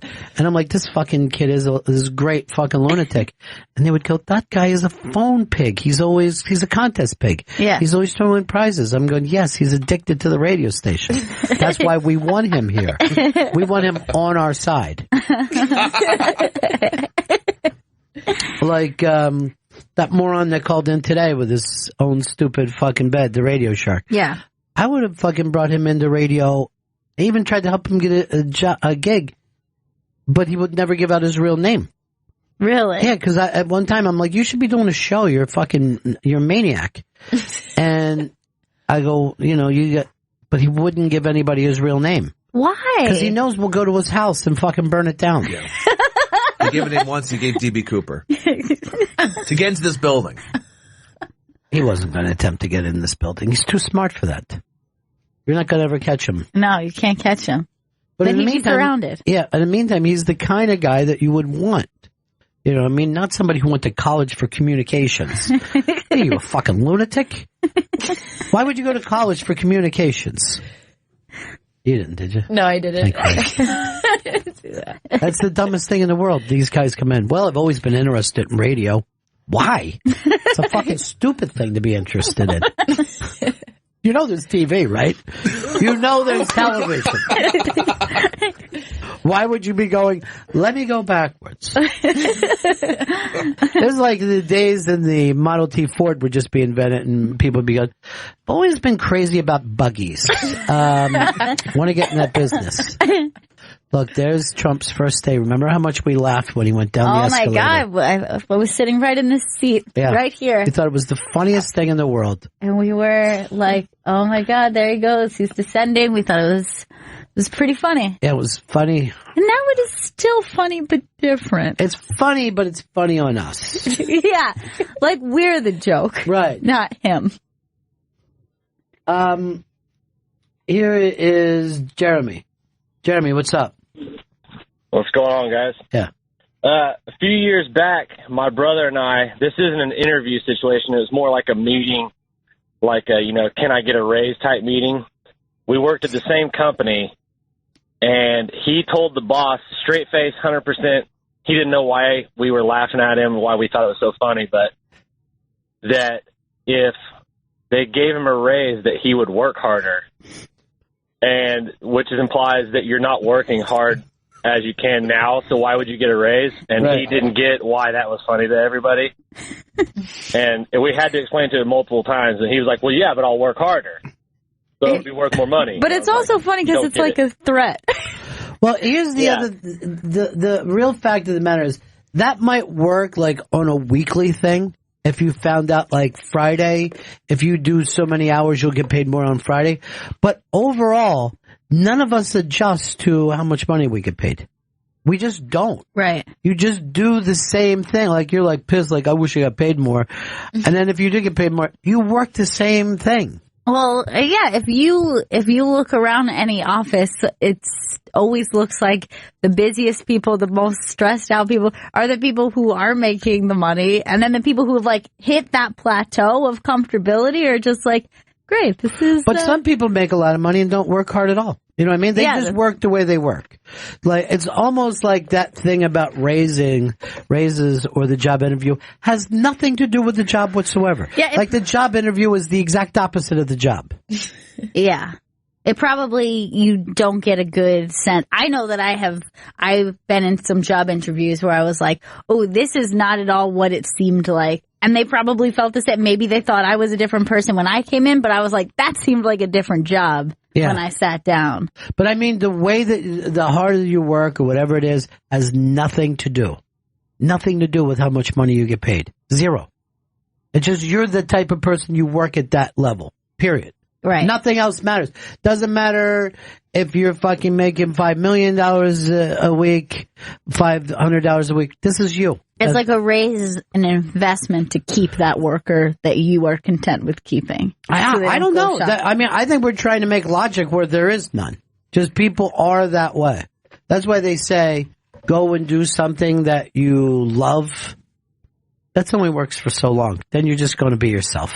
Yeah. You know, and then you just won't love it because you're doing it for money. Exactly. It's what's going to happen. Yeah. You're like, this was fun before I started having to worry about making money at it. Now it sucks. Now it blows. What else do I love? That's why you would think prostitutes would love their work. They're having sex all the time. But they don't. They're like, I can't believe I got to go get banged by this fucking animal. God. Another dick, another day, I guess. Well, have a great have a Enjoy, great day, everybody. ladies. Why is Denny always around here trying to make up lists from 70s songs? Let's break here. We'll be back. Bennington. It's the Bennington Show, and that is Bridget Everett. What I got to do? Oh, Bridget. Oh, You're Bridget. incorrigible. Oh, with that mouth of yours, Bridget. You're a doll. She's back at Joe's Pub now, I think. I'm going to go. I know. I got to see her for the New York Comedy Festival, and that was, what's the theater just down the... You were Town Hall. Town Hall. Yeah. And that was fantastic, and it was a really great show, and I had great seats because I was, in the safety zone looking down and watching other people get fucked with, but I want the Joe's Pub version. I want to be in the pit, and I want her to pick me up and play me like I'm a guitar. So I was just walking down the hall, and the Hits One's kids were doing some kind of TV thing, and they were all smiling and happy while they're doing it, and then they all turn at me, and they all just wave. They're the nicest people. The Hits Ones. We're like the worst people in the building. Yeah, they have just like a sunny disposition. Right. Get up in the morning, let's have some coffee, some information, and laughs. The hits and the fun and everything. They always know the hits. Yeah. I always think it's great, too, because when you work at a hit station like that, you're always twice as old as anyone who's playing and coming in to, push the show. So, live events must be strange. There are always little kids now that do pop music. I don't know. What is the big pop? What's the big pop hit right now? I don't know what the hit is, but who's number one right out there, Vito? You still go to clubs. You're a youngster and you know all the music stuff. Well, the young pop, One Direction's actually, they're doing really well without Zayn. Even without Zayn, they're killing it. If you go to the bathroom here, you'll hear History by them a lot. Uh-huh. Then 5 Seconds of Summer, they're another boy pop group. These seems like they're 2 years, 3 years behind us, though. I know. What's number one right now, Chris? Number one is Ed Sheeran, Shape of You. People love the Ed Sheeran. Yeah. He's I know very scary. little about it. What's number two? Number two is Bad and Bougie by Migos featuring Lil Uzi Vert. Donald Glover's good. Donald Glover shouted them out in his Golden Globe speech. That was a song. That's when he's like, I just want to say thank you for making that song. Hey, let me hear the song. I want to hear what Donald Glover loves so much. Because, I'm a big Atlanta guy now. You are. You are a big... I'm into it, too, now. I'm a good, 5-6 episodes in. I gotta wait. I'm 5-6 episodes in, but I gotta wait a couple weeks. For it to get all back. All back around again. My niggas are savage. All right, come on. That's enough. I don't like the race system. That's Bad and Bougie. They're loud. Sometimes I'll go on at the stand if I'm up after Derek Gaines, and I go, wouldn't it be weird if I dropped the N-word as much as Derek Gaines just did? When you guys think differently of me? It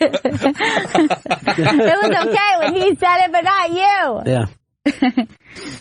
That's what's great about comedy is the various fucking groups that come together on the same night. You know what I mean? Yeah. Like there'll be an Indian person, black person, white person, women in each one of those groups. It's like a buffet of comedy. You got very young, very old, working. It just doesn't matter. But I love that it goes across the board. Like, not only can you see that in the club, but like they become friends that way. So it's always strange seeing comedians where you're like, oh, your comedy is so different. And of course you would be friends because you work in the same rooms, but it just seems strange to outside people, like you would never imagine. But if you look at the audience runs the same gamut. You know what I mean? There's no one who's ever like, I'm too old to go to a comedy club. Right. You know what I mean? Or comedy, that's something that happened back in the 80s. Not for me. Like last night, did 2 shows. One, crowd seemed old and stiff. Second show, crowd seemed very young, very stupid. Like, no reference points whatsoever. Someone brought up Seinfeld, and they're like, what? What is it? I was watching Mike and Mike yesterday, and they're breaking up, by the way. Mike is leaving Mike. Oh, no. 15 years to be a Mike and Mike. So, Mike says, my kids love Friends, but they don't get Seinfeld at all. They think it's too dated. They don't get the references. And I'm like, well, I've never heard anybody say that before. Yeah, and I thought that I would have thought Friends would have been even more so, because like Seinfeld, yeah, okay, there's references to things, but it's more general observational, where I thought Friends was more like a thing of the moment. It's just the opposite, where the references make you a thing of the moment. And if you look at Friends, it's an eternal type, it's just friendship show. No one's ever like, fuck you, Phoebe. You're a fucking whole. Why are you acting like such a cunt today, Phoebe? I know. She doesn't steal shit, She cares about other people. The whole idea for Friends was Seinfeld, but we'll hug. Yeah, we'll hug. Prettier Seinfeld. Prettier, and we'll hug and like each other. There won't be a George in this show. Let's put it that way. All the boys will be fuckable.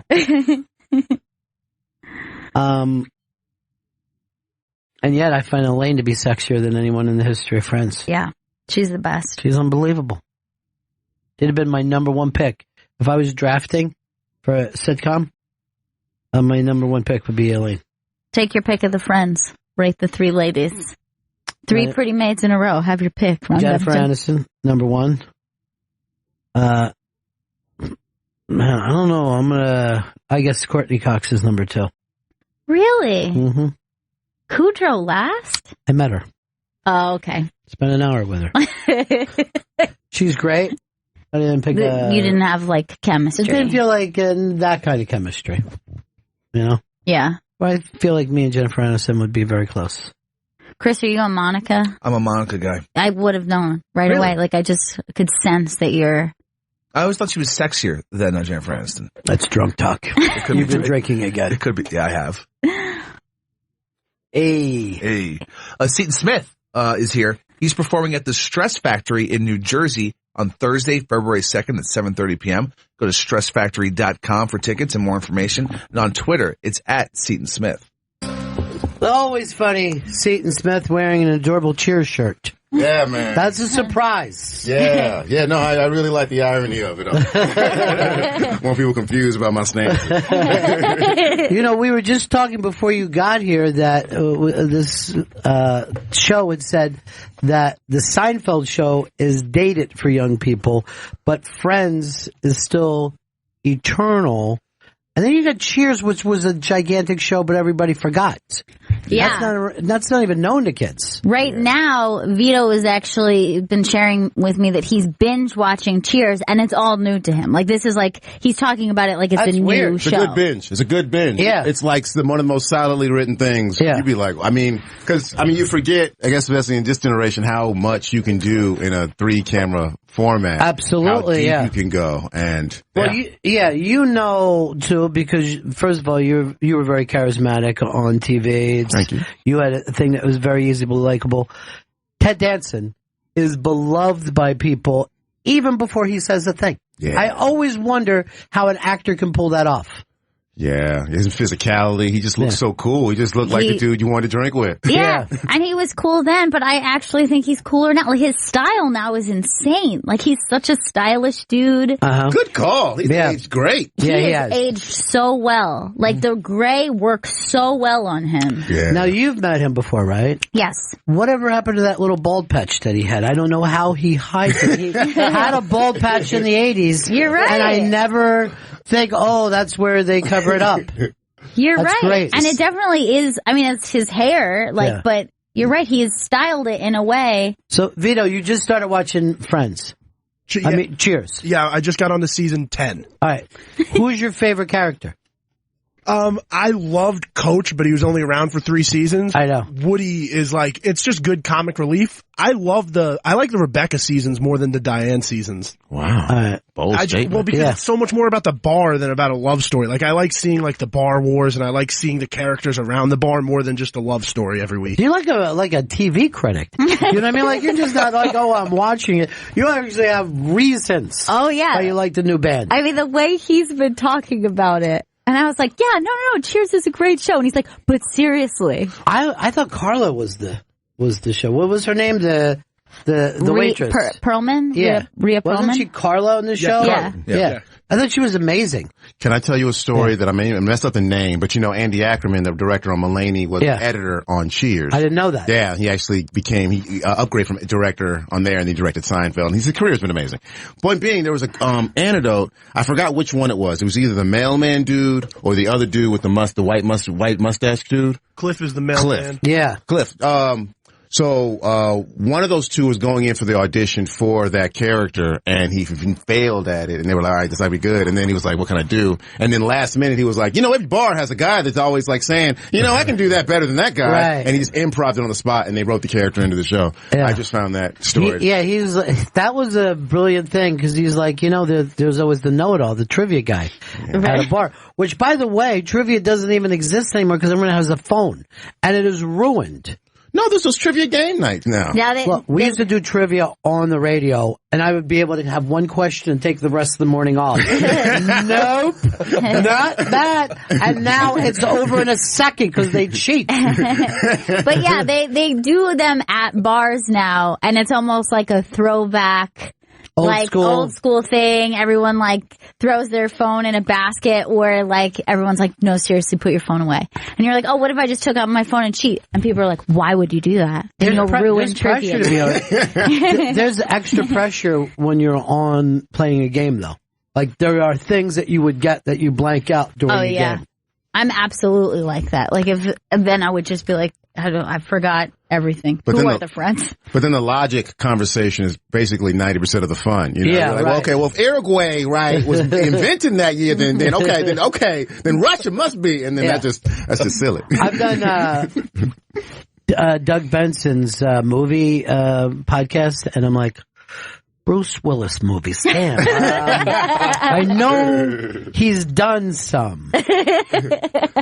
But that's really cool when you get to do that show that you meet people who have that kind of history of TV. Because these are shows that you watched, but he worked there. He was part of that. You know? And then you find out some of the crew, you realize once you actually are working every day, the crew and the actors, it starts to get a little blurry. Right. In the first season. Because, the money's basically the same. If not, the crew's probably making more money than you. Yeah. And so they become deep friends. And then you hear oh, well, I was friends on ... on this show. And we did ... cocaine. You're like, really? Oh, this is a fun time. Oh, I used to do so much coke with the Golden Girls. It was so much fun. Be off the crazy. But that's the funny thing is, and it's kind of weird that things get more professional every year. Like, if you look at the Saturday Night Live guys, that's a professional team.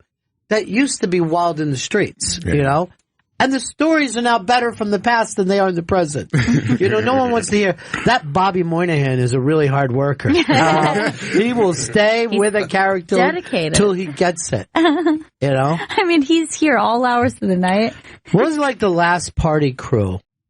Farley's crew, you think? No, well, just Farley. I don't know. He's a girl. Getting fucked up.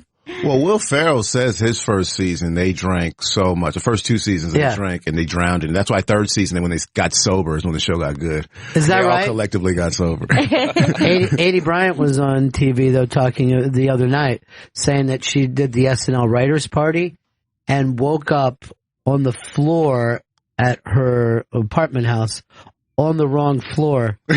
And she had tried to get in. She was like just one floor above herself and had tried to get into the apartment upstairs and then laid on the floor. She says, I'm not a big drinker, really. You know? And it was a bad, she just wet that night. But that's what's always funny about when you're drinking with someone and you leave and they're like, okay, see ya. You assume they're going to be okay.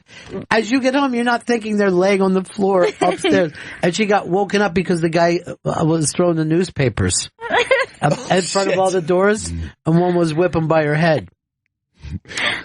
I'm going to say something real quick. The SNL crew now party a lot more than one would suspect. Is that right? Yeah, I mean, I remember I went to one of their season finales, and I was assuming we'd be done, the party be done 1, 2. I came home at 7 a.m., and it was normal. It was like a normal party. They were just like, we were early. All right, we might as well go home at 7. I was like, wow. I thought the night that Chappelle did it, he hosted the after party.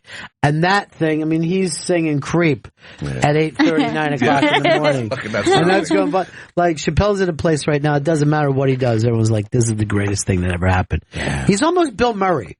Yeah. He's almost like he's moved into Bill Murray territory. Like a beloved performer status for life. Yeah, and I think it's because he said "fuck you" years ago. I think that thing. Yeah. And while that show was on top, like that show was like so loved.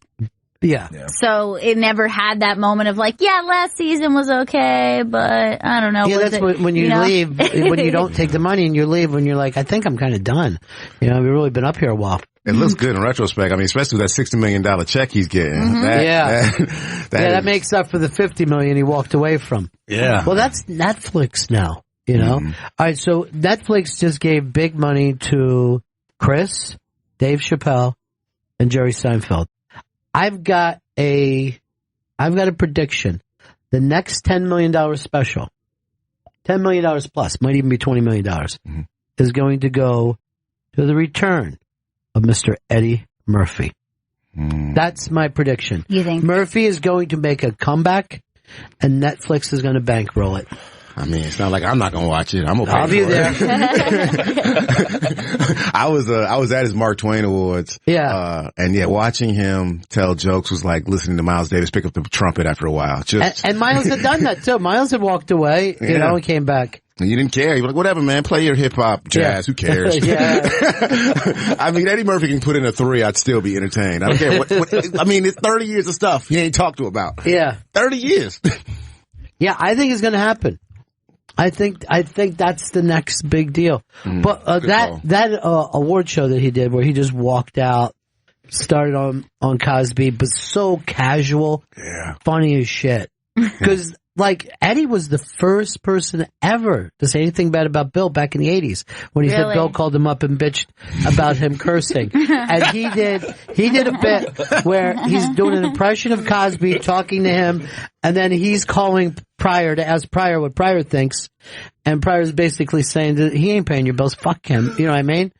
And he's doing all three, and I remember just going, man, I thought there was other 2 guys with most talented people. I thought the people that he's doing the impression of were the most talented people. Now he is them. Yeah. Yeah, there was an obscure interview I heard with Richard Pryor where they were asking him like, yo, don't you hate Eddie Murphy for taking all of your act that you perfected?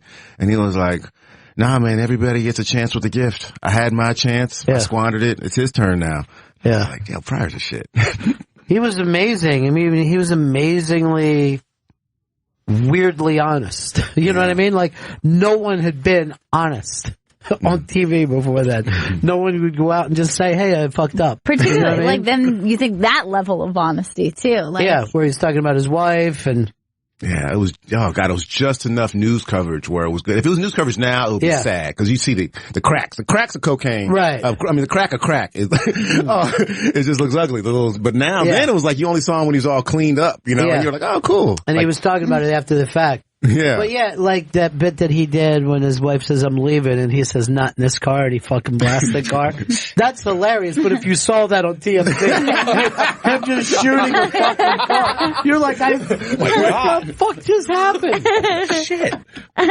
Yeah, no, Cat Williams would have a career if he was in the 70s. Cat Williams is the biggest. No, I'm not saying his career is over, but I'm saying he'd be the biggest movie star in the world, because you get him on camera, he's gold. It's just unbelievable. It's just he's the only man that gets arrested on his own film set. Like, that's evil, yo. That's evil, man. But I don't know if anybody entertains me more than Cat Williams. Like, anytime I see him and he's explaining what went wrong, why he was in a fight at a fish store. Yeah, and like there was just like a tear of those videos that was like one after another. Yeah. He was just like going from fight to fight. It was so incredible. He got like rear naked choked by this like 12-year-old kid. Yeah. Like, and then he tried to talk it off with the crowd, and they were like, they weren't filming him. They were like, don't fight the kid, man. Write a script. Like, make a great movie. Like, if he remade Get Him to the Greek, like, you wouldn't even have to, he could just make a documentary. It would be, he'd make him $100 million. Get Him to the Greek every night. That's great. That's a really great point. It's so awesome. Cat, please come back. Sean Smith's in studio. Sean's performing at the Stress Factory in New Jersey, Thursday, February 2nd at 7:30 p.m. Go to stressfactory.com for tickets and more information. On Twitter, it's at Seton Smith. Thanks, man.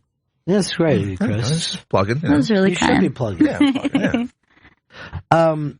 So the stand-up number one for you right now, right? Yeah, developing the show at Comedy Central. So that's my number. That's 1A or 1. Anything you talk about, or it's still, you know, when it's still... Can I talk about it? Yeah, I can't talk about it yet. I think not. I mean, cause I think it's gonna be an interesting kind of like show. We're gonna do like a serial type of show. I wanna, actually, I'll tell it cause I'm really excited about this show. Yeah. It's gonna be about, this, narrative show. It's gonna be half sketch and half, narrative. And it's gonna be about this, comic who is kind of like stayed in the town a little too long, realizes his life is about to end. And, this comic that he mentored, has this big show, kind of loses his mind and walks off that big show. And so the producers kind of approach this old comic in the small town to like take the show over, and kind of like all the conflict that goes through that. So it's, that sounds like a blast. Is this your idea, or is yeah, it's my idea. We're really developing. Yeah, it's really, we're excited by this idea because it's going to be, we're going to play with the narrative a lot. And I went to film school, so it's like, I'm going to be really film nerdy with this thing. I mean, I'm going to see how much they're going to let me get away with, but yeah, I'm really liking this show. Well, I think now we're at a time where they're letting people do things that are strange. You know what I mean? Like if you watch Baskets, they never would have. Let Louis make a show like that. That show is genius because it's funny on like a fundamental level. It's not just lines. It's just like literally it's a guy who's trying to be a clown, a French clown, even though he doesn't know English. It's fish out of water in every scene. It's genius. And Atlanta is another show where I'm watching it and I'm going, they wouldn't have. This is on television. Yeah, particularly once I started to go through it and see like how much he changed within each episode. Like as soon as you're like, oh, this is what the show is like, the next episode changes the form, changes the style of comedy. You follow a different character. Yeah, you know what I mean? I keep telling people that is the blackest show that's ever been put on television because The Wire only showed like the poorest of the roughest of the poor blacks. This show shows every level of them. You know, the rich is black, the poor is black, the delusional. The smart, the crazy, the hardened. You know, that prison episode was just like, wow, I've never seen prison shown like that before. Yeah, it is really funny and the type of thing that you could watch a couple times and go, oh, I'm picked. But I think that they have more faith in audience now. You know what I mean? There was at a time, and like we were talking about Cheers, great show, but there has to be joke, and a rhythm. And that show doesn't need jokes for 8 minutes. And then the next 8 minutes could be the funniest things that you've ever seen. You know, it's because of our viewing habits. Like, sitcoms with the 3-camera format were built for people who are distracted doing something else. So you could watch Cheers while cleaning the house. Yeah. You know, watch Cheers while cooking dinner. But these shows, because of the computer, it requires every minute is analyzed. That's a whole different type of format. So you can't like binge. It's hard to binge watch a multi-camera show. You have to like either be really drunk. Right. Because even like multi-camera shows, they'll admit, honestly, like if we get, out of 24 episodes, if we get 9 good episodes, that's an amazing season. Right. But like with like 10 if you only have 10 episodes and it's going to be rewatched, man, like Stranger Things, I swear, I said every frame of that show had to be like just cried over, because it's like, because it's like an amazing show. Yeah, because they treat it like a movie in the detail. And now that the Coen brothers are coming back, I remember the first show that got to me like that, though, was Larry Sanders. Yeah. And I don't know whether it even gets enough credit for how different that was. And all the people that worked on that show. Like, I'm lucky enough to just bump into Judd Apatow when he's at the comedy club, and I get to just ask him random questions about that show, because that's a place where he really says that's kind of where he taught him how to write. It's amazing when you think about that, right? Yeah. He was the kid on that, and Shandling was his go-to mentor. And I don't know if people understand that about Shandling. You know what I mean? Mm-hmm. Like, they'll just see him as, just like you would think of anybody else who made it look easy. But he was a guy who, when you watched that show at the time, the fact that half of it was in videotape and half of it was filmed, because we've seen that kind of stuff done since then, you forget whoever thought of that first is a genius. Yeah. The first 30 seconds of that show was like all black, and then you hear his voice and the credits come up. You're like, oh, I'm ready for a show. Like, that's one of the best opening sequences. You see this sign, it says applesauce.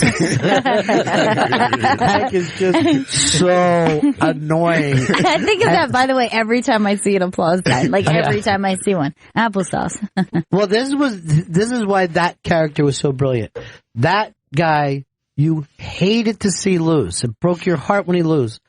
And then it broke your heart when he won. You were like, oh, I hate this fucker. You know what I mean? So, no matter what. And then Gervais kind of picked that up in The Office. Yeah. Yeah. But he's a master at that, because I think he also used that same technique in Arrested Development, and even in a weird way in Transparent. Like, in Transparent, it's obviously not that level of funny. It's like it's a drama and it's a comedy, but it mostly leans on drama. But it has that same thing of, like, as soon as you feel good for this person, they do something to just be like, you're such a shit. Why did you do that? Why would you say something like that? Oh, like Eastbound and Down? Yeah. Oh, man. I love that show. Have you seen Vice Principals, which he's doing now? I have, yeah. It's insane. I mean, it takes even the violence aspect up.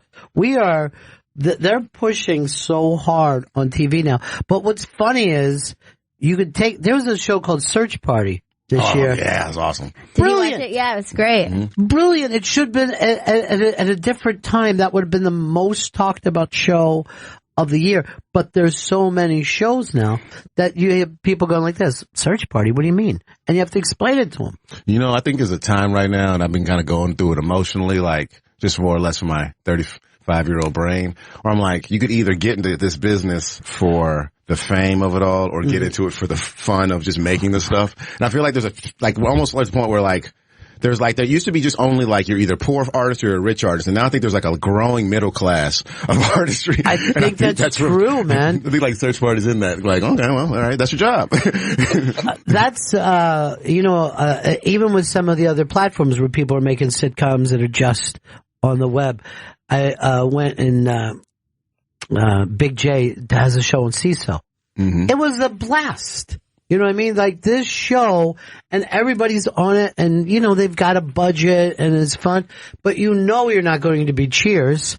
But he's like, this is really fun, and it's one of my jobs. You know what I mean? Yeah. It's just one of my jobs now. Yeah, exactly. Yeah. And no one could have done that before. No one had a chance of, go off and do a side project, and you'll have a ball with it, They were really had an anchor attached to them in the old days. Do you think that because of that, like, because there are so many types of projects, so many, doing it in different mediums, there's comics who just say, like, all I want to do is stand up. Can you survive doing that, or do you have to kind of move? I don't know anybody who does that. Yeah.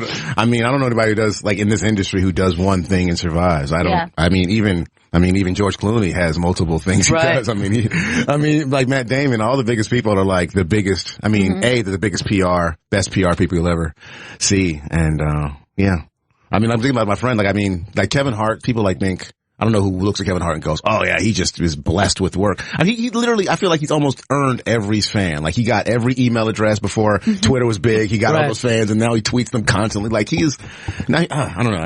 I watch him work out every day on Snapchat. Me too. There is Kevin working out. Him and The Rock. Yeah.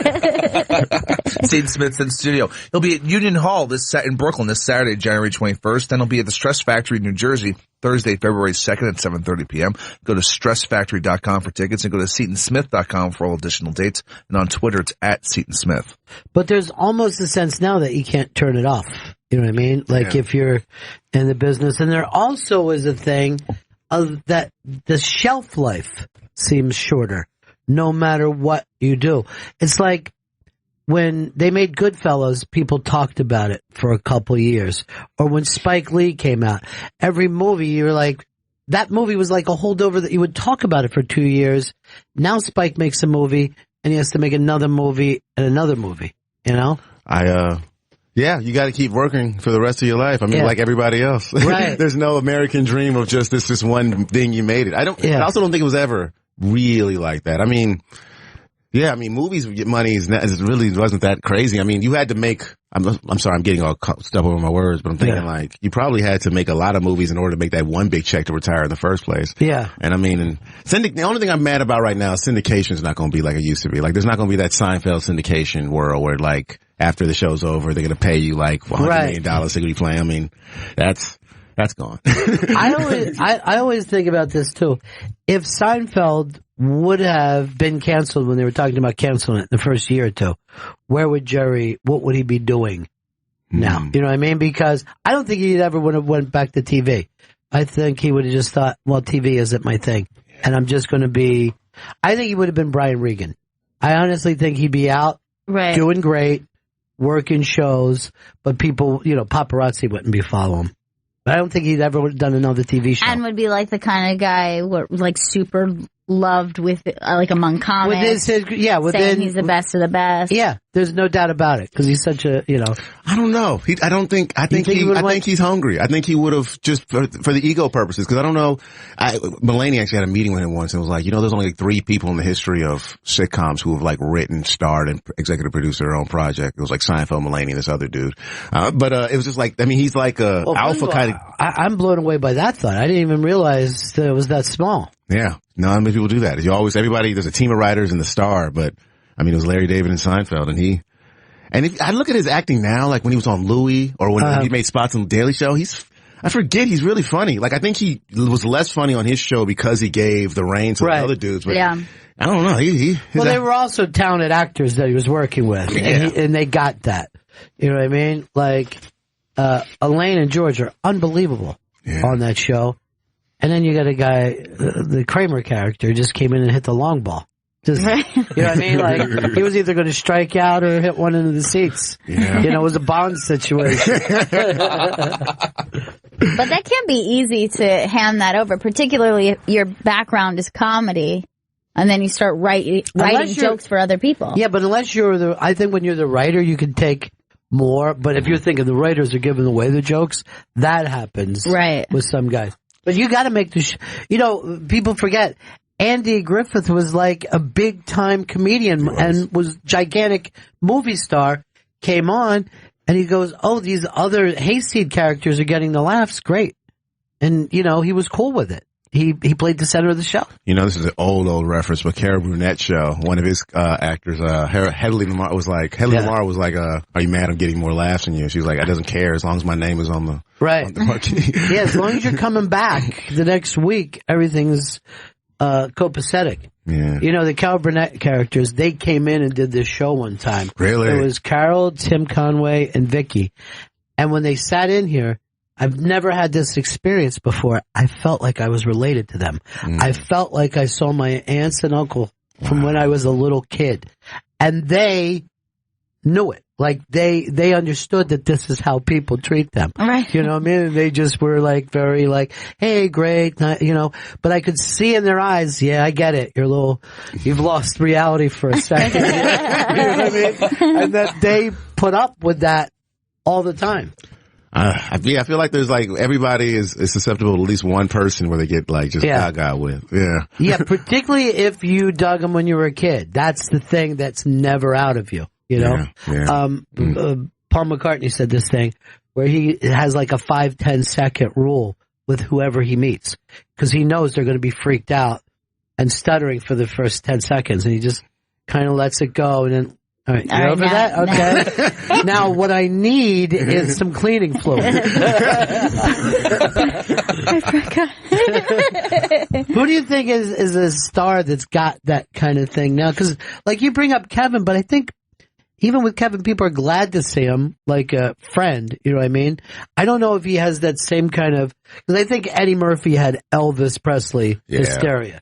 I think Kevin is a guy that the whole country sees as a friend. Yeah. And who's to say, even with social media, if you can ever really get that back, because everybody is so comfortable, and people are just comfortable enough to tweet to someone like, I don't fucking like that joke. Right, yeah. And like if you got back to that person, they would be like, oh, I love you, actually. They would. I'm askew. I don't actually have an accurate opinion because I'm in comedy clubs so much, and so when somebody famous walks in there, like, and it's a slow ceiling, people just lose their mind. I mean, watching Aziz walk on stage or watching Louis. I think they're right now they're doing the rounds. So there was one night where I brought up Aziz, Louis and Chris Rock on the same show.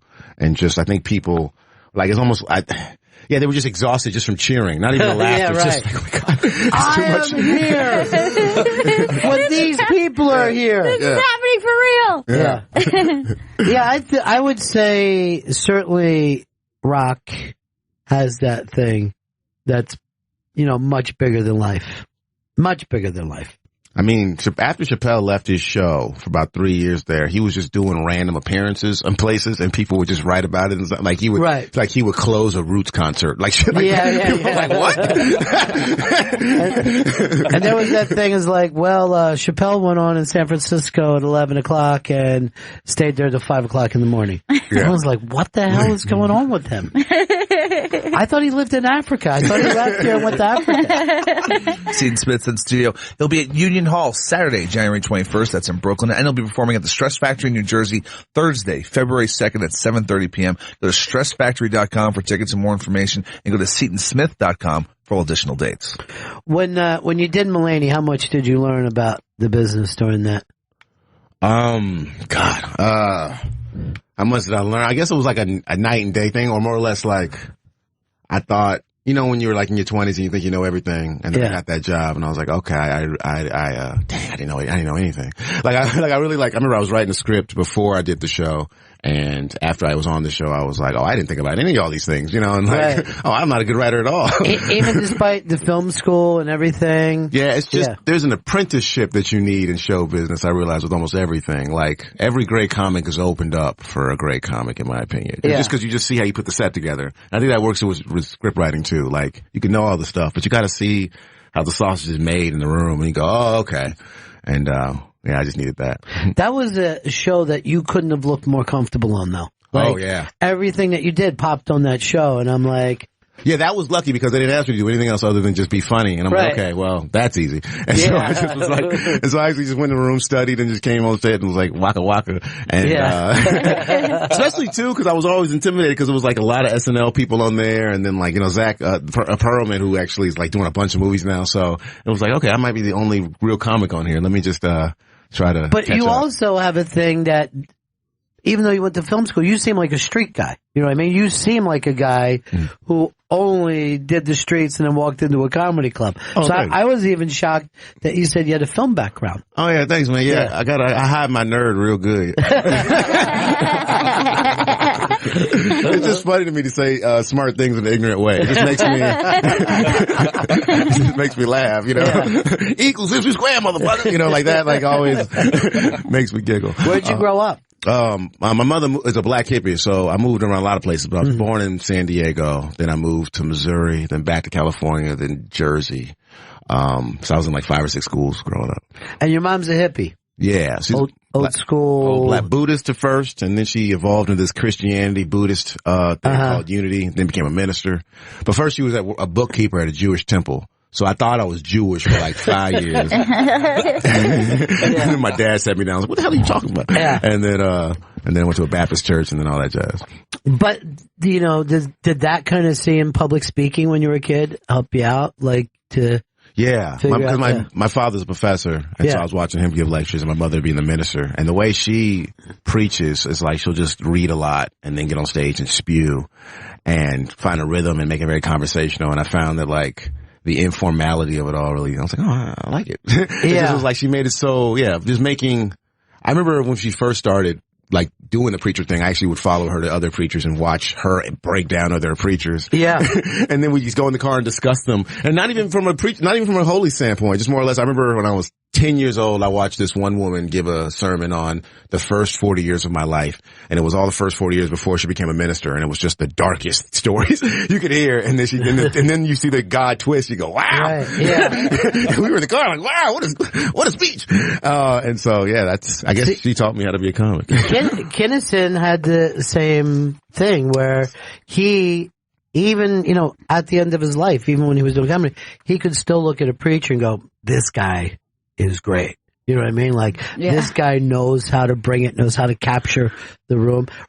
Chris Rock, I think, does the same inflections. His grandpa was a minister, Yeah. I'm trying to think there was maybe another comic, too, who also had the same thing, like, grew up around it and was like a child minister. Kurt Metzger was. Kurt has a crazy background. Carl LeBeau. Carl LeBeau that's who it was. Like one of those kids who was like 7 years old and would be up, doing his giving the Wow. And I felt it upon me. That's another reason why him and Sam bonded so well, is that they had that stuff. And I don't know if either one of them ever dropped it. You know what I mean? Like dropped their belief system. They just do it in a different way. But they think that there's something very important that gets caught in that moment. His first album before he was a real big druggie, that Have You Seen Me Lately is a perfect album. Like you can close your eyes. You don't know. When I first started doing comedy, I couldn't figure out where the next joke was. I couldn't figure out what was the segue. It was just, it's dirty and a lot of it's too offensive now and racist now. Right. Racist, offensive, and homophobic now. God. That's always funny to go back and like, particularly when you have younger people who were obviously raised differently. And you go, oh, you got to hear this Eddie Murphy, album. And they come back and go, what was he Hitler? And you go, no. It was fun. Everybody was saying that. The gays knew what we were talking about. You should have seen the gays in the 80s. They were happy we were making jokes. We were so horrible to them. We recognized them. They were just happy to be recognized. But it's always funny, like, I see that's going to happen with a lot of material where people talk about women, like from years from now. God, the old "take my wife, please" type jokes. Yeah. Like, this is disgusting. Or at the very least, it'll just be like so tired. It's just going to seem so outdated. Like maybe not even offensive, but like the stereotypical, like my wife doesn't let me do this, and like you can't spend the money, and like you can't have the sports car or whatever. And like that's gonna it's already starting to seem old, but that's why you got to jump in the moments. Like I said when I talked about the Larry Sanders Show, you have to think of what was happening in the 90s when that show came on. And he'd even done the Gary Shandling show before then, where he's just walking, you could see the stands of people and shit. It was brilliant. Yeah. But now you've seen that kind of stuff. With art, it's great because I don't think we're going to run out of stuff only because we keep growing and evolving. And I feel like in the last year we've changed so dramatically. Like 2 years ago, if I would have pitched a show that dealt with, doing race stuff or race sketches, people are like, we've seen race already. But now race is fresh again, Everything's fun and races again. So it's like, it's a fun shifting culture. And the dynamic of women have changed so much now because of the whole, since y'all work so much more. So we can't do y'all better. And really pissed over the Hillary thing, like quietly pissed. Some are. Some white women, I'm gonna have to look at you in the eye and be like, "Well, did you vote for her?" Because I think a lot of them abandoned her. I think. If you follow along with numbers, they did. If you look at the numbers, absolutely. And I think that was what was disappointing. It's funny because it's not like something that you would go, oh, like normally you see that as a team. Like I don't see a lot of white women walking around like white women are my people. Like they don't really think. But that time it was like women who did vote for Hillary are like, whoa, like there are some fucked up people who are white women. Like that's, immediately suddenly that was like, this is a group I'm involved in.